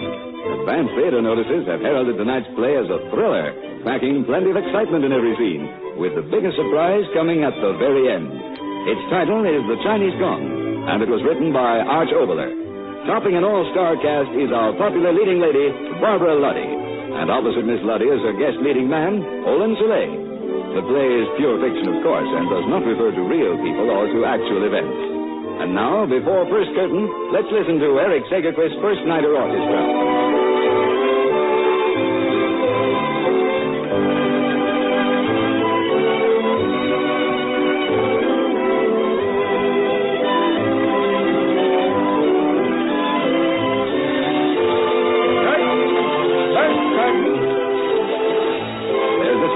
First curtain, the house lights are out, and here's the play. Well, when do we eat? John. Well, this is a dinner party, isn't it? John, will you behave yourself? We're waiting for Mr. Wilson. He was unavoidably delayed. Well, I wish he'd hurry up. I'm hungry. What a room. Looks like a Chinese junk shop. John, how can you say such a thing? The Wilsons have one of the finest collections of Oriental art in this part of the country. I think this room is simply fascinating. Fascinating? I think it's nothing but junk. Look at this thing. What's it good for? Now, John, that's a genuine Chinese gong. The chances are it's twice as old as you and me put together. Looks like a tin soup plate to me. I wonder what it sounds like. John, don't you dare strike that gong. Oh, I'm not going to hurt it. There. Now you've done it. Hi, George, that's got a nice tone. Just listen to it. John! Oh, Mr. Clark, no. Don't do that. Oh, it's you, Mrs. Wilson. I thought you were out of the room. No, I'm sorry, my dear. I told him not to strike it. Well, will someone please tell me what harm there is in striking a gong? None whatsoever, Mr. Clark, but, well, you see, this doesn't happen to be an ordinary gong. What do you mean? This gong is... Oh, here comes Bob. Hello, everybody. I'm sorry I'm so late. Good evening, Mr. Wilson. Hello, Wilson. I'm so glad you came, Bob. Mr. Clark was just asking me about the gong. Say, that reminds me. Did someone strike that gong just before I came in? Yes, dear. Mr. Clark struck it twice. I stopped him before he hit it the third time. Good. Say, what is all this? Is there something wrong with me or with the gong? Oh, everything's all right, Mr. Clark. Just a little family superstition, that's all. You see, this gong is... Oh, well, let's forget all about it. Forget it, nothing. Young man, I want to know what this is all about. Yes, please tell us. It sounds simply fascinating. Well, Look here, Jean, you tell the story. I don't tell it very well. All right, Bob. Shall we sit down? Yes, sure. Well, the story of the gong begins in Shanghai. Bob and I went there, on our honeymoon. It was almost 10 years ago. We were very young and very much in love. And our stay in China would have been simply perfect if it hadn't been for a certain man who decided that he was in love with me. We'd met him on the boat. His name was Count Brennikov. The Count? Oh, how fascinating. Don't interrupt. Well, the Count's attentions to me became more and more insistent until finally Bob decided to take matters into his own hands. One night, without my knowing anything about it, Bob went to see Brennikov to demand that he stop annoying me. The Count was staying at the same hotel that we were.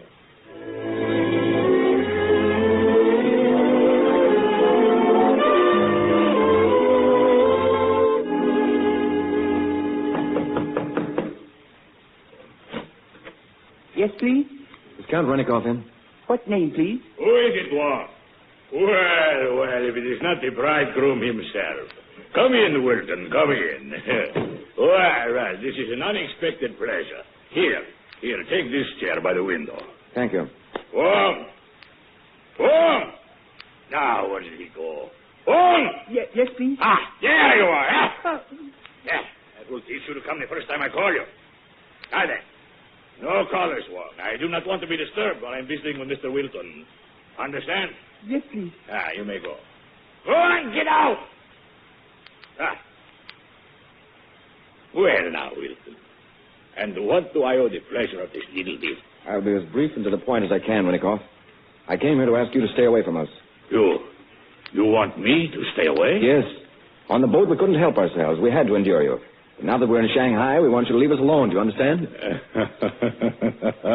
I understand better than you think, my young friend. So, you are jealous, huh? My own feelings have nothing to do with this. I'm here because of my wife. You're annoying her, Brennikov, and I want you to stay away from her. So, I am annoying a little American woman, am I? It is most amusing. It won't be so amusing if you persist in playing the Don Juan. Great Scott, man. Can't you see when you're not wanted? My wife doesn't want your hand-kissing, your cheap compliments. Shanghai is full of women who'd appreciate your expert continental lovemaking. Why not give it to them? You are insulting, sir. And you're annoying. I've been as patient with you as I could possibly be. I thought an old man like you would have more sense. That is enough. You will go. Tomorrow I will speak to the little one myself. I will tell you. her. Annoy my wife again, and I'll hit you so hard I'll jar your ancestors. You threaten me? Yes, Brennikov, I threaten you. What are you going to do about it? I will report this threat to the authorities. Report and be hanged. But I'm warning you for the last time, stay away from me and stay away from my wife.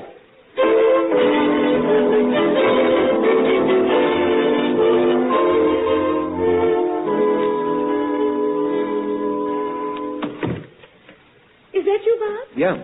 Well, Bob, where have you been? I've been waiting for you for hours. Sorry, dear. I had some business to attend to. Bob, you didn't go to him. Well... Oh, Bob, you didn't. Yes, I did. I've stood all I'm going to stand from that hand-kissing four-flusher. What did you do? I told him to leave us alone from now on. Oh, Bob, you didn't. Certainly I did. Gosh, Jeannie, now you're not going to be angry at me, are you? Angry at you? Bob, I've never been more pleased in all my life. Oh, you That darling. big ape.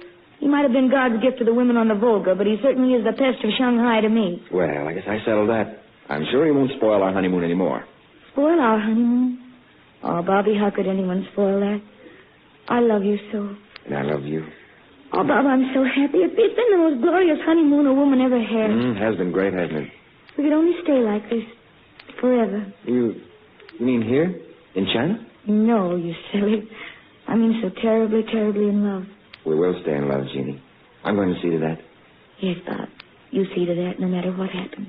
Jeannie? The trouble with you is you've been cooped up in this hotel room too long. Come on now, get dressed. We'll go places. Oh, no, Bob, I'd rather stay in. Stay in nothing. You realize we've been in Shanghai almost a week and you haven't even bought a souvenir? Haven't I? You know doggone well you haven't. Gosh, Gene, that isn't normal behavior for a woman. Come on now, get dressed and we'll go shopping. I'll buy you anything. Anything at all. From a Chinese pagoda to a chop suey factory. And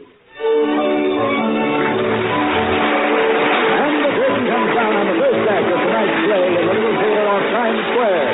Booking in the outer lobby or downstairs, please. From Hollywood to New York and right across the country, girls and women are saying, Goodbye, winter. Hello, springtime. I'm changing my complexion. Yes, I'm facing the world with a dewy, fresh solitaire complexion because I love its thrilling smoothness, its springtime color tones. And when it comes to hiding freckles and small skin blemishes, solitaire is just too clever for words. I know, too, when I use solitaire, my makeup will look fresh and faultless for hours and hours without redoing. So won't you join me in a beauty salute to springtime? Greet Easter with one of the most important changes you can make in your appearance. A thrilling, exciting change in your complexion beauty. Once you try Solitaire, Campana's new cake makeup, you'll want to start every day with the long, lingering loveliness of a Solitaire complexion. For nighttime dates, Solitaire will give you a bewitching charm that you never dreamed possible. and is Solitaire kind to your skin? Adorably kind, because Solitaire has a rich lanolin base that helps prevent skin dryness. All right, ladies, isn't that a challenge to match the new season's loveliness with a new loveliness of your own? Ask for Solitaire Cake Makeup in any one of 6 flattering shades. And remember, Solitaire gives you a big compact, 3 inches in diameter for only 60 cents. There's also a handy 25-cent trial size. Insist on Solitaire Cake Makeup, containing lanolin, a product of Campana.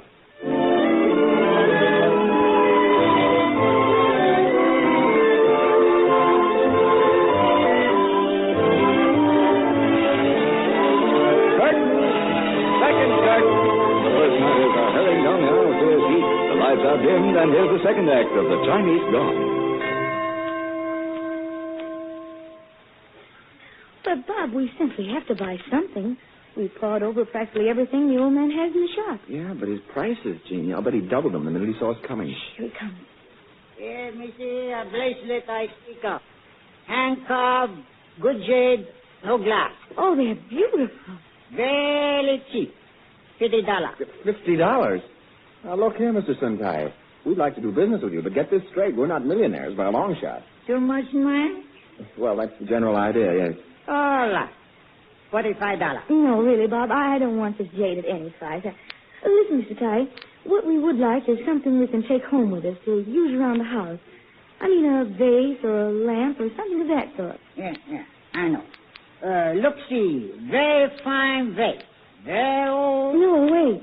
This gong, how much is it? No gong. Yes, gong. Mrs. Wilton wants that gong. She gets it. How much? Well, wait, Bob. I want to hear the tone first. Oh, that's beautiful. That's all right. Hit it again. Oh, I want this gong, Bob. Shh, not so enthusiastic. You want $1 million for it. Well, come on now. It's my turn. Let me hit it. No more. What? You mean you don't want me to hit it again? No hit. 1 time, all right. 2 time, all right. 3 time, no good. You mean it's bad luck to hit the gong 3 times? Yes, missy, bad luck. Very bad luck. Terrible thing happen. Oh, yeah? All right, what's the bad news? How much? You want buy? Sure, I won't buy. How much? $15. Sold. Gene, the gong's yours. I'm not so sure I want it now. What, you mean because of what he said? Mm-hmm. Forget it. It's one of those silly superstitions. Come on, Mr. Ty, wrap it up. We're taking it with us. All right, Mr. But don't forget, don't never hit gong 3 times one day. Bad luck, Mr. Very bad luck.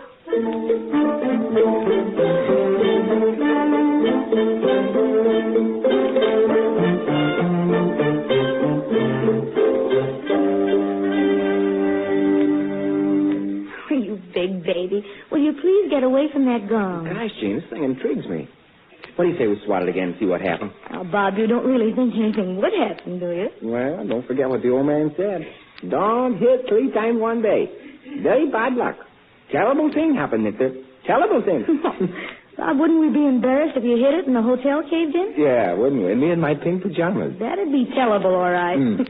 Well, go on, hit it. You mean hit the gong? Certainly. Maybe it'll start a nice, exciting earthquake. Or don't they have earthquakes in Shanghai?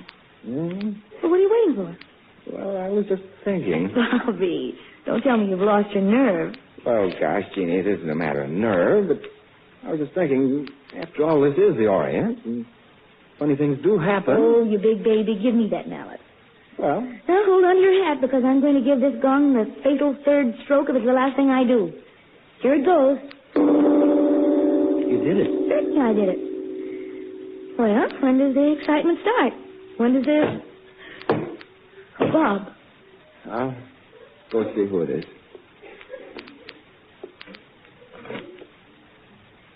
Yes? What? Mr. Robert Yilton? Yes? I am from Shanghai Police Department. You will come with me, please? But why? I have here a warrant for your arrest. You are charged with the murder of Count Nicholas Renikoff.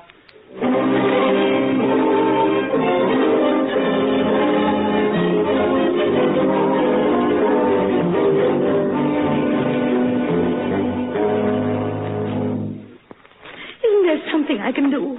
I'm afraid not, Mrs. Wilton. All we can do is wait. Oh, and Bob in that filthy cellar. I can't bear it any longer. Please try to control yourself, Mrs. Wilton. You make it very difficult. I'm sorry. As your lawyer, I assure you I've done everything possible. But, well, to speak bluntly, the law must take its course. But Bob didn't kill Renikoff. I know he didn't. Of course he didn't, Mrs. Wilton. But I assure you there's nothing further I can do. We can only wait. Wait. I'm going crazy waiting. Day after day in that hotel room. I tell you, I can't stand it anymore. Why won't they believe Bob? He didn't kill that man. Everyone knows he didn't. Unfortunately, Mrs. Wilton, the evidence in the case indicates otherwise. What? Now, please understand me. I'm not saying that I believe the evidence, but there it is, and it's quite damning to say the least. Your husband was overheard quarreling with Count Renikoff. He threatened the man with bodily harm, unless he ceased his, might I say, unwelcome attentions to you. But that doesn't prove anything. No, perhaps not. But a few hours later, Count Renikoff was found murdered. A knife in his back. And on that knife were the fingerprints of your husband. Oh, no. I assure you I'm telling you the facts, Mrs. Wilton. Your husband's fingerprints were right there on the handle of the dagger. I saw them there myself. But that's impossible. Quite. And yet it's the very evidence that will put a noose around his neck. Oh, no. Oh, I'm sorry. Wait. It's best to face it now, I know. Bob will hang unless we do something. I know he will. Those fingerprints on the dagger. I tell you, it's almost as if some power of evil had put them there. As if some supernatural... Why, Mrs. Wilton, what's the matter? I just remembered. What? Speak up, child. It was nothing. Nothing at all. Oh, I say you gave me a bad turn for a moment there. Your face went so white I thought something was wrong. I say you had a pretty rocky time of it, haven't you? Look here, my child, why don't you appeal to the American consul again? Perhaps he can do I something. just came from the consulate. Oh? He says there's nothing he can do. Yes, I expected that. Count Renikoff is a very influential figure in Chinese nationalistic circles. Initial, you know. If the American authorities try to interfere, well, all sorts of international complications might arise. International complications? What do they mean to me? It's Bob I want.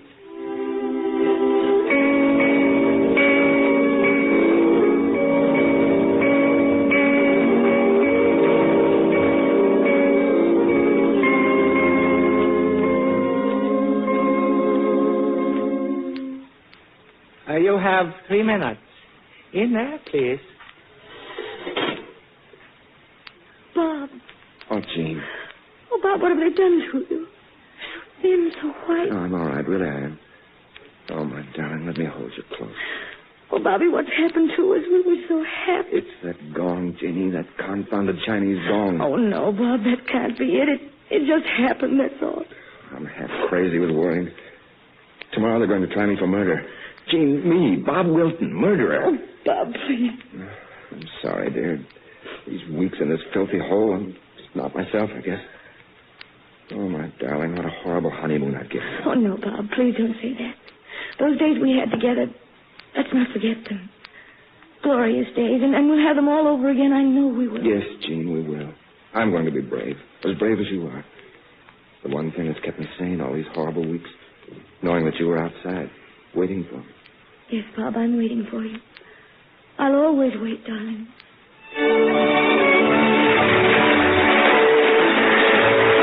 As the curtain comes down on the second act of tonight's play in the little theater off Times Square. Smoking downstairs or in the outer lobby, please. Everywhere you go, women are doing extra work, subjecting their hands to extra punishment. Yet have you noticed how some women keep those busy hands well-groomed, soft and youthful-looking? You can do it, too, by choosing original Campana Balm when work and weather threaten to make your hands look coarse and unlovely. Begin tomorrow using original Campana Balm before you start work as protection against dirt and grime. And be sure to use it every time after your hands have been in water also, to help bring back the soft, adorable smoothness that your skin loses when you scrub it frequently with soap and water. Original Campana Balm acts so quickly and with such positive results that you, too, will soon be calling it the before and after lotion. Remember that smooth, protected, unchapped hands add to your efficiency, bolster your morale, and please the man who holds them. Lack of certain basic ingredients for a while caused a shortage of original Campana Balm. We're happy to say that these ingredients are again available, and your dealer can now obtain supplies of original Campana Balm. If he does not have it, ask him to order it for you from his wholesaler. If you prefer a lighter lotion, ask for the new Campana Cream Balm, the creamy lotion with lanolin. Be sure you get either original Campana Balm in the green and white carton or the new Campana Cream Balm in the yellow and white carton.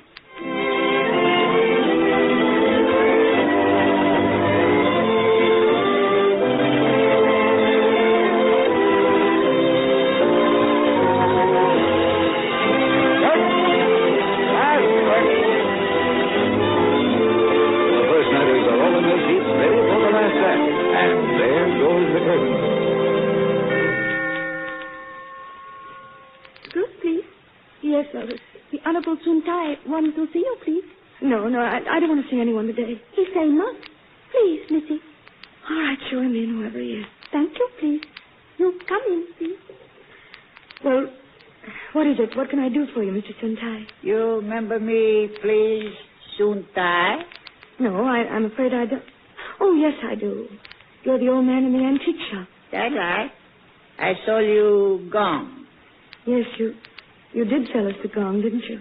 Yeah, I sell. Well, what is it you want? I don't want to buy anything.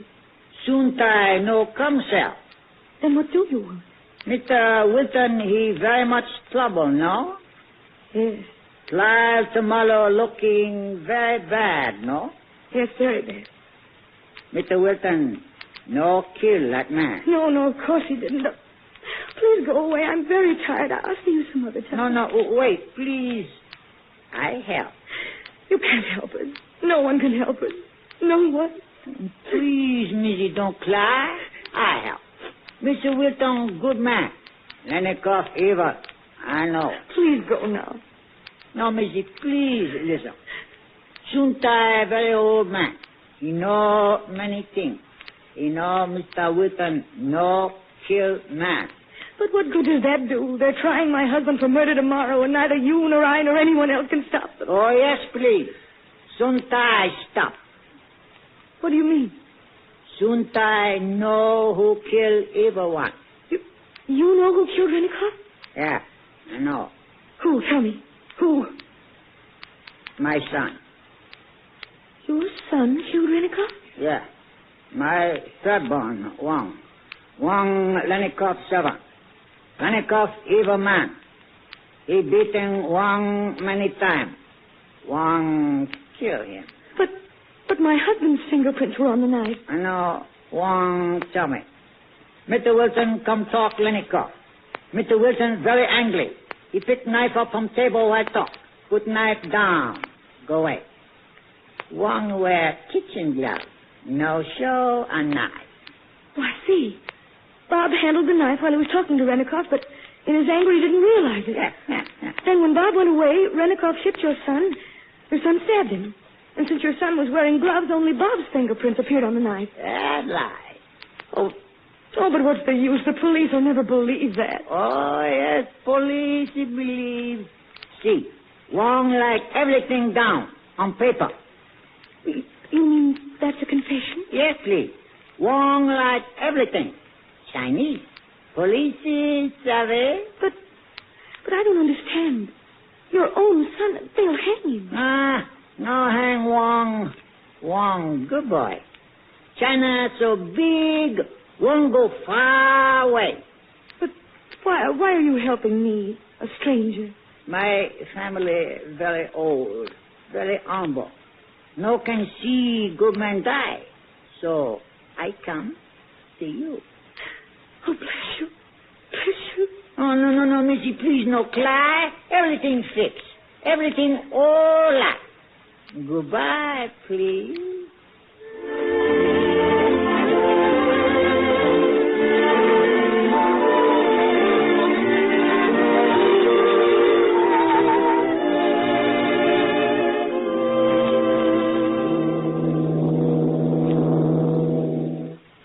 Well, Jean, we're on our way. Yes, Bob. On our way home. It's a grand word, isn't it? Oh, Bob, dear, put your arm around me. I always want to remember my last glimpse of China like this. You beside me, your arm tight around me. China. I suppose I should hate the place after what happened to us there, and yet somehow I don't. Of course you don't. We'll always remember China. Not for those terrible weeks, but because of what we've been through. It's brought us so very close together. As if we'd been married for many years instead of just a few weeks. Yes, I guess that's right, isn't it? We are close together, aren't we? Oh, yes, Bob. We're going to stay that way forever. Oh, dear, I forgot to ask you, that gong. What did you do with it? It's down below in one of the trunks. You mean to say you didn't throw it away? Well, of course not. Why should I throw it away? Well, because of the bad luck it brought us. Don't tell me you've forgotten already. The gong didn't bring us any bad luck, Bob. It was a stroke of good luck, our buying it. How do you figure that? Well, if we hadn't gone to Sun Tai for the gong, he'd never have known who we were. He'd never have come to me with his son's confession. Well, that's one way to look at it.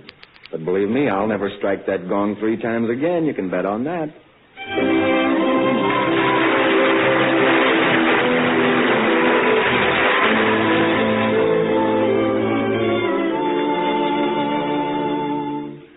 So there's the story of the gong, folks. From that day to this, neither Bob nor I have struck it 3 times. We're not superstitious, No, but we know when to leave well enough alone. Hi, George. That was an interesting story. Oh, wasn't it, though? Oh, John, just think what might have happened if you'd hit it a 3rd time. Yes. I'll have to admit, Mrs. Wilton, that I'm glad you stopped me before I struck this thing. It certainly was a close call. I had my hand raised like this. John, you hit it. I didn't mean to. Oh, good heavens, that was the 3rd time. What'll happen now? Well, I don't know, but... Bob, it's happened. Just like that night in Shanghai. I'm going to faint. Come in. Well? What is it? Just for heaven's sake, speak up. What is it? What's happened, Jenkins? Beg pardon, madam, but dinner is,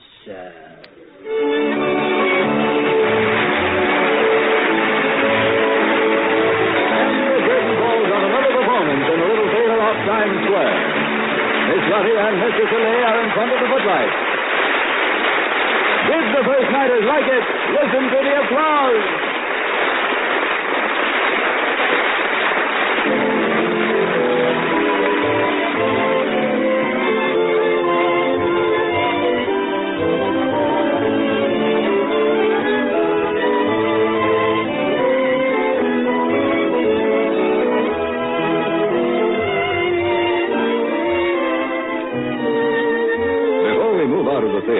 Let me invite you to be with us again next week at the same time.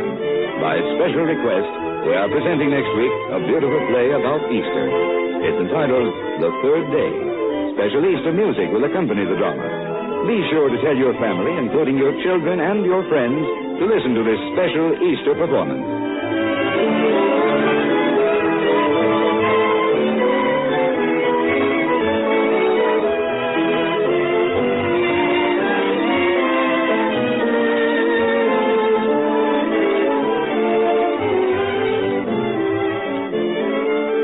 Are you saving old newspapers, magazines, magazines, paper bags, and boxes, paper is a vital war material, and there's a serious shortage. Sell your waste paper or give it to a local charity. And now we move out of the theater and into the street.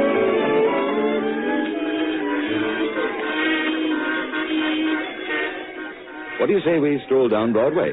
Good night, Mr. First Nighter. Good night.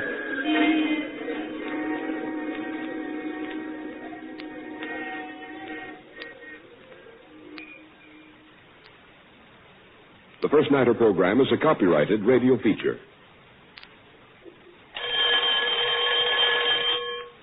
Don't be tormented by itching. You can get soothing relief in a jiffy with DDD prescription.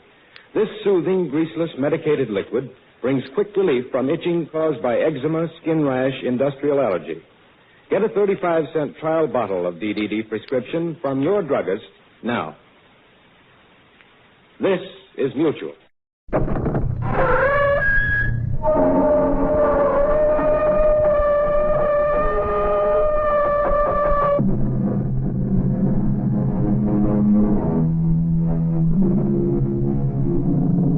Come in. Welcome. I'm E.G. Marshall. Welcome to the fear you can hear. Welcome to the world of terrifying imagination. We are about to bring you a tale of magic. What a word, magic. What do we mean by magic? What are we thinking when we say something is magical? Why, only that we do not understand how it came to be, or even what it is that came to be, or, for that matter, if it ever really did come to be. I was standing between the windows, those two big windows, you know, the ones with the great pier glass in between, and I was looking straight ahead, so I can't say that I saw the door open, because I didn't. But all of a sudden there was this terrible confusion. Men jumping from their chairs, some looking frightened half out of their wits, others with expressions of joy and anticipation, some of them crying out. Was it horror? Was it surprise? Was it delight? I couldn't tell. It was all mixed up.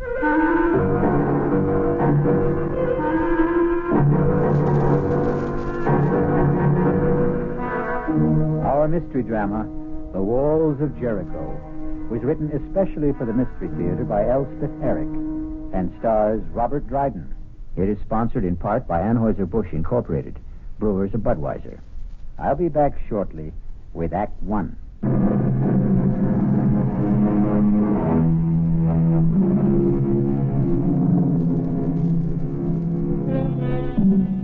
Anything can have magic. A name, a poem, a face, a touch, a phrase of music, a sudden silent thought that brushes across the mind. But it won't be captured. No, not magic. For magic merely happens. Watch out.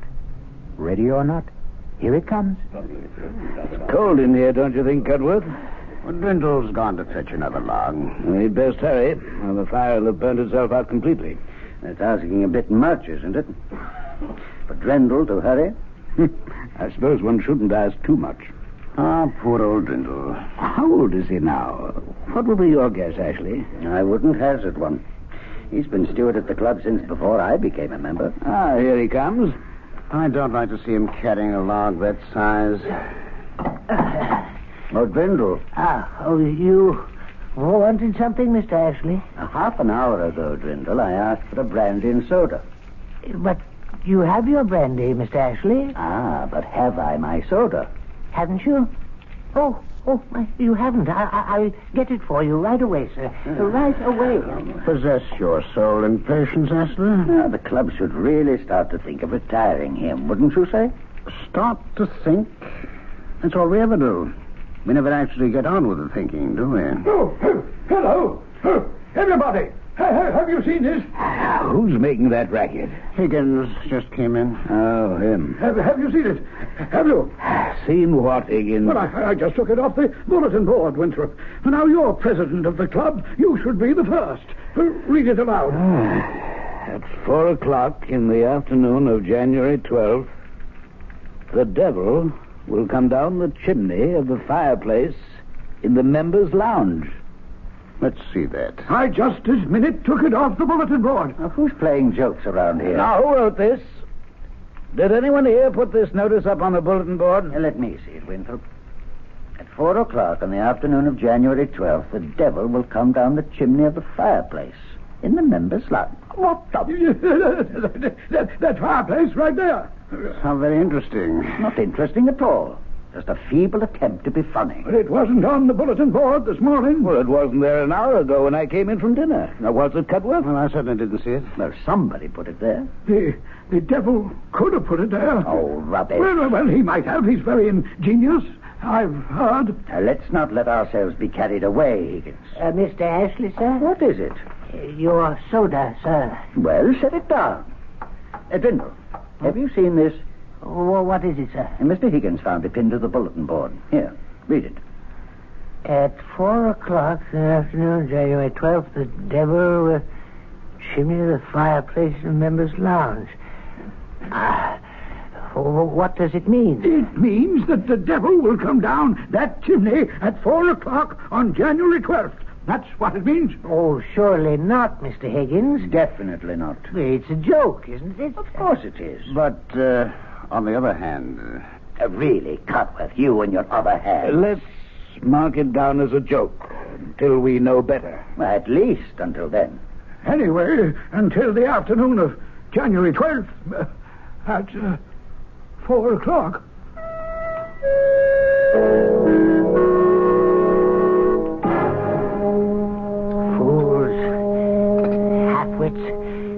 Come to the table.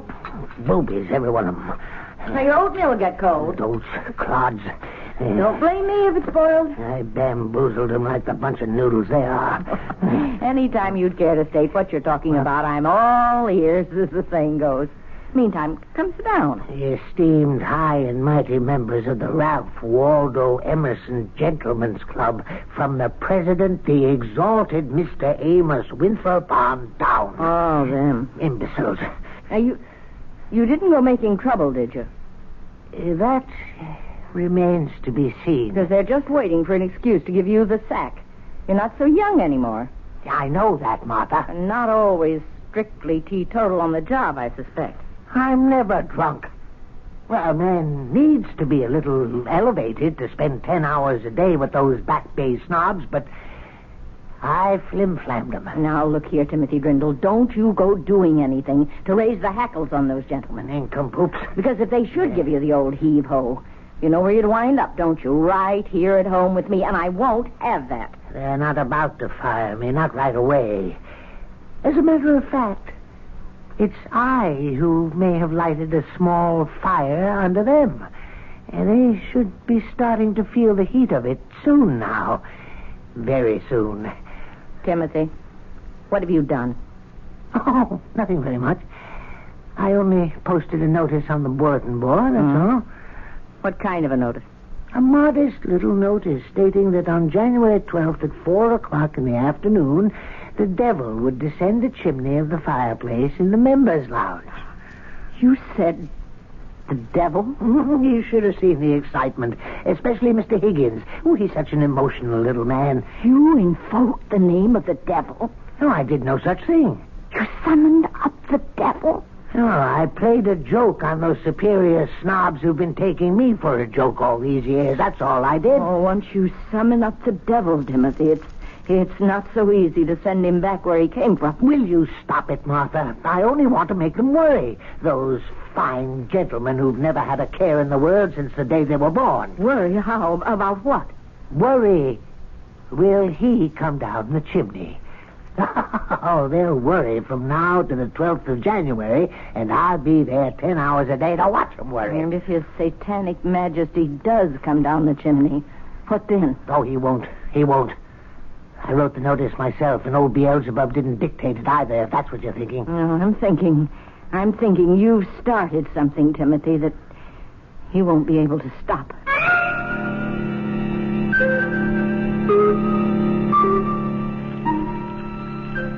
Your coffee, Mr. Winthrop?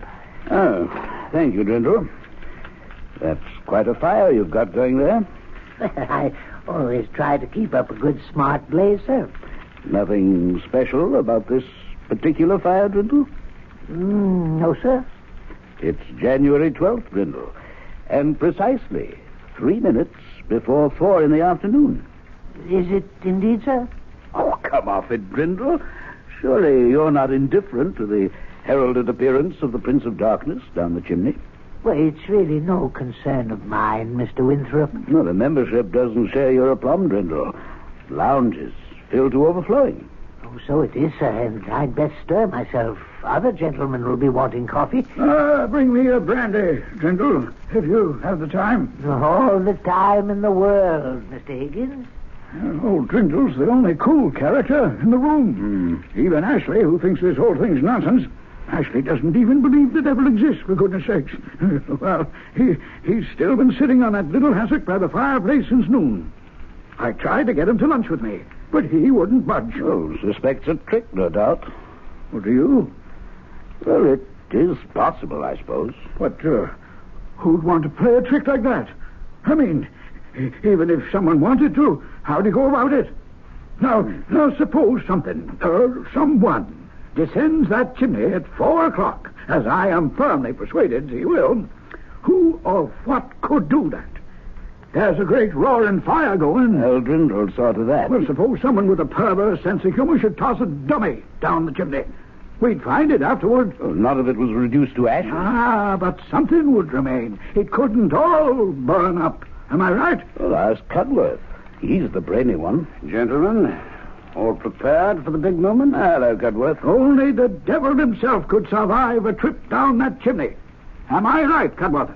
I'd say so, yes. It's nearly time. Nervous? Well, I don't know what to think.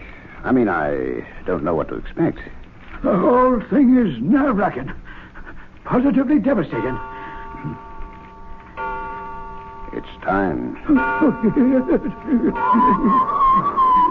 that? It's him. The devil himself. He's there. See him? There he is. There is certainly something there. Someone. Oh, it's the devil. It's old Harry, the devil. Is it really the fiend? Look at him, standing in the flames. He's laughing. Is he really laughing? Oh, that old serpent. Look at him. He's gone. No, he's not. He's still there, in the flames. Laughing in the flames. He's... Well, now he's gone. Well, that was quite an experience. Yes, it was. Oh, it was the most wonderful thing that's ever happened to me in my entire life. Oh, really extraordinary. Well, now, are you all satisfied? What do you mean by that, Ashley? His Satanic Majesty failed to put in an appearance. Of course he put in an appearance. You didn't see him? Don't tell me you did. Of course we did. He was all in black, head to toe. No, he was dressed in red. Black and red, I thought. Well, he had red hair. You couldn't see his hair. He wore a cap. I saw his hair. It was sort of waving in the flames of a draft or something, but it never caught on fire. I distinctly remember noticing that. He wore a cap. You couldn't see his hair, and his mustache was black. No cap. A cap and a big black cape. He kept his cape around him all the time he was standing there. Yes, but the cape was red, a very bright red. Now listen to yourselves. Listen, will you? You all saw him. You all say you did. But each of you saw something different. Huh? Red cape, black and red cape. Why, it's ludicrous. It is not ludicrous at all. We were all overexcited, all worked up over this thing, and maybe our accuracy, our powers of observation were impaired. That's possible. Except I know he wore a big black cape. Beg pardon, Mr. Higgins? Yeah, don't bother me now, Brindle. Your brandy, sir. Brindle, settle this argument for us, will you? What was the devil wearing? The devil, sir? What was he wearing when he came down the chimney? I wouldn't know, sir. I was not in the lounge. I was fetching Mr. Higgins' brandy. Did the devil make an appearance, sir? How then was the devil dressed? Oh, he was in his Sunday best. His coat was red and his breeches blue, and there was a hole where his tail came through. Those charming lines were written by Mr. Robert Southey at the turn of the century. But not our century. No, 100 years before. Clearly, the devil had time to acquire a new suit of clothes. We'll be back shortly with Act Two.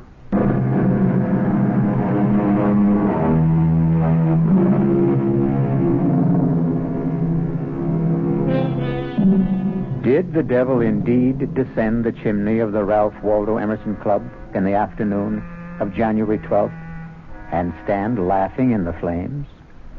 There isn't complete agreement among the club members even now, more than a month later. Cudworth, I have to talk to you. Sit down, Winthrop. Have you seen it? I've seen it. It wouldn't do any good to take it down from the bulletin board, I suppose. Well, half the membership's already seen it and told the other half. Lightning strikes again. I never dreamed it would, did you? Well, it's a slightly different bolt of lightning this time. Not the devil. The White Goddess, I believe the notice said. I copied it down. On February 8th, at 6 o'clock in the evening, the White Goddess will run naked through the members' lounge. Naked, eh? Cudworth, just who is the White Goddess? Daughter of Astarte, I believe. And, just who is Astarte? I'm sorry not to be up on these things, but it's not really in my area of concern. I believe Astarte is the goddess of fertility and sexual love. You don't say. That would account for her being naked, wouldn't it? Cudworth, do we still believe in such things? Goddesses of sexual love? Why shouldn't there be such a goddess? And why shouldn't she have a daughter? And why shouldn't the daughter be called the White Goddess? You don't believe she'll run naked across the members' lounge, do you? I didn't believe the devil would come down the chimney. But you did see him, didn't you? Yeah? Or something that looked very like him. Assuming, of course, I know what the devil looks like. Cudworth, I saw his horns. Did you indeed?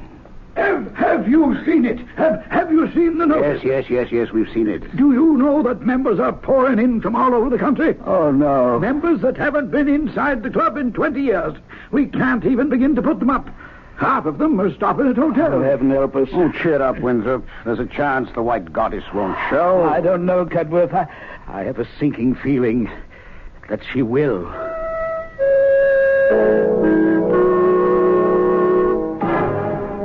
There isn't an empty hotel room in the whole of Boston. Why are you doing this, Timothy? What are you getting out of it? I'm getting something off my own back, that's what. I'll never understand you. Well, you haven't up to now, that's for sure. Playing jokes on people at your age. It's no joke. Well, I don't know what else you could call it. It's a plot. A plot to make them squirm, those fine gentlemen with their fancy ways. Why should they go through their entire lives without knowing a moment's uncertainty or a pang of anxiety? They're always so damn sure of themselves. Well, they're not sure any longer. They're divided amongst themselves already on the subject of the devil. I hear them jawing away about it in the lounge. Was he there or wasn't he? What did he look like? What did he wear? Mr. Higgins says red. Mr. Winthrop says red and black. Mr. Cudworth says nothing at all, just looks wise. And Mr. Ashley says the devil never came down the chimney at all, so they're every last one of them crazy. I tell you, their chatter and their argument was driving me right up the wall. But I put a stop to it, all right. And just how did you manage to do that? By putting up the notice about the White Goddess. That's how. Now they're all talking about her. And when is this White Goddess making her debut? 6 o'clock tonight. And is she coming down the chimney? No, as the notice says, on February 8th at 6 o'clock in the evening, the White Goddess will run naked through the members' lounge. Where will she come from? How should I know? I only wrote the notice. But I think it would be nice if she came in through the main door and went out through a window. Yes, that would be rather nice.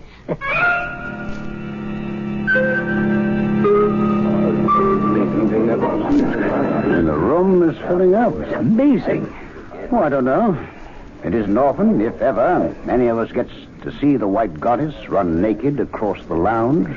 You think they really believe? Well, who knows what they believe. Cudworth, do you believe? I'm here, as you see. I suppose that's the only possible answer. Well, it's the only one you're going to get. Do you believe, Winthrop? Like you, I'm here. What's the time? Time. Cudworth, you always have the right time. Mr. Higgins, the clock on the mantel is exactly right. 2 minutes to 6. Mind if I sit down? We've been saving this chair for you, Higgins. Oh, that's nice of you. Well, the lounge is pretty well filled up, isn't it? Bursting at the seams. Oh, I've been studying all about the white goddess. Daughter of Astarte, who in turn is the goddess of fertility and sexual love. Oh, you knew that. Cudworth told me. Cudworth, you really do know everything. On the contrary, I know very little. Well, you've always seemed to me to know everything. That's because you know less. Hey, mind if I join you? Well, there's no place to sit, actually. Oh, what a pity. Well, you could sit on the floor. No, how would I look sitting on the floor when the white goddess comes running across the lounge? No, I think I shall join old Drindle over by the window. And perhaps he'll fetch me a brandy. No, you haven't time. It's nearly 6. Oh, you mean I might miss her goddessship? Oh, my, that would never do. Oh, Jesus. That ass doesn't believe she'll appear. Well, why did he bother to come here at all? Because if he doesn't believe, neither does he disbelieve. Just look at him, laughing and joking with Drindle. Well, that's probably the first time he's ever spoken to Drindle, except to give him an order. You could say that about most of us, myself included. Drindle's getting old. Poor old Drindle. It's time. The time has come.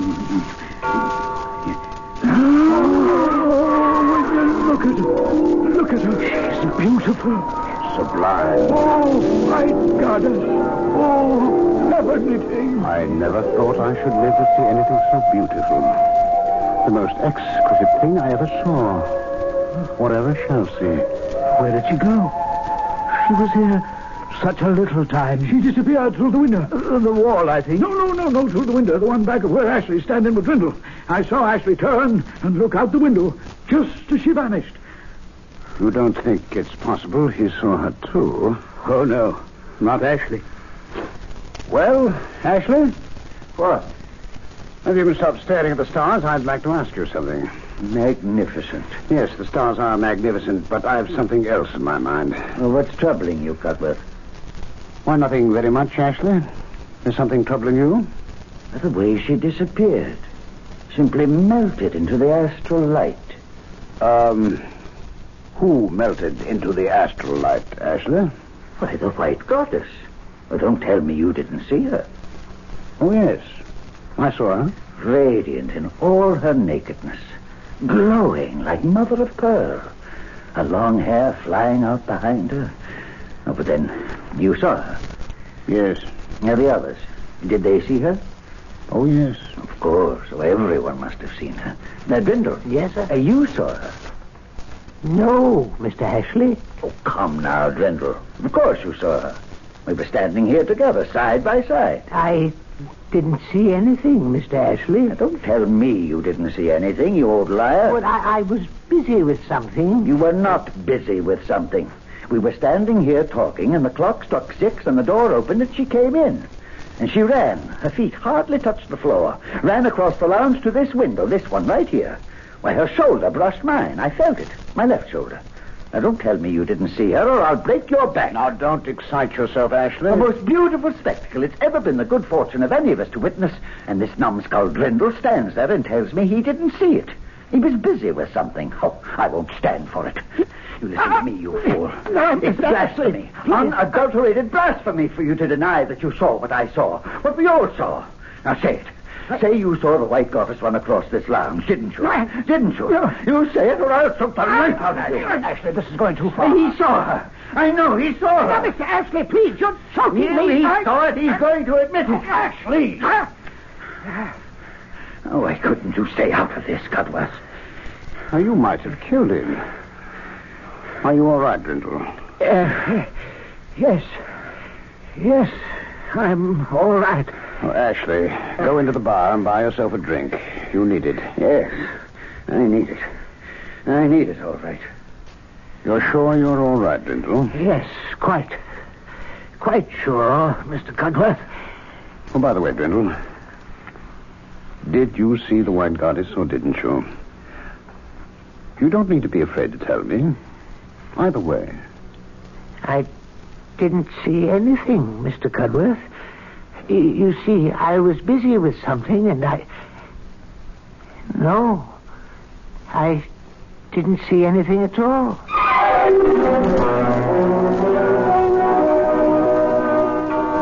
Well, I think I must be getting on home. Yes, it's been quite an evening, isn't it? Quite an evening. A never to be forgotten evening. Beautifully put, Ambrose. Well, come along. I'll drop you off. Thank you. So long, everyone. Night all.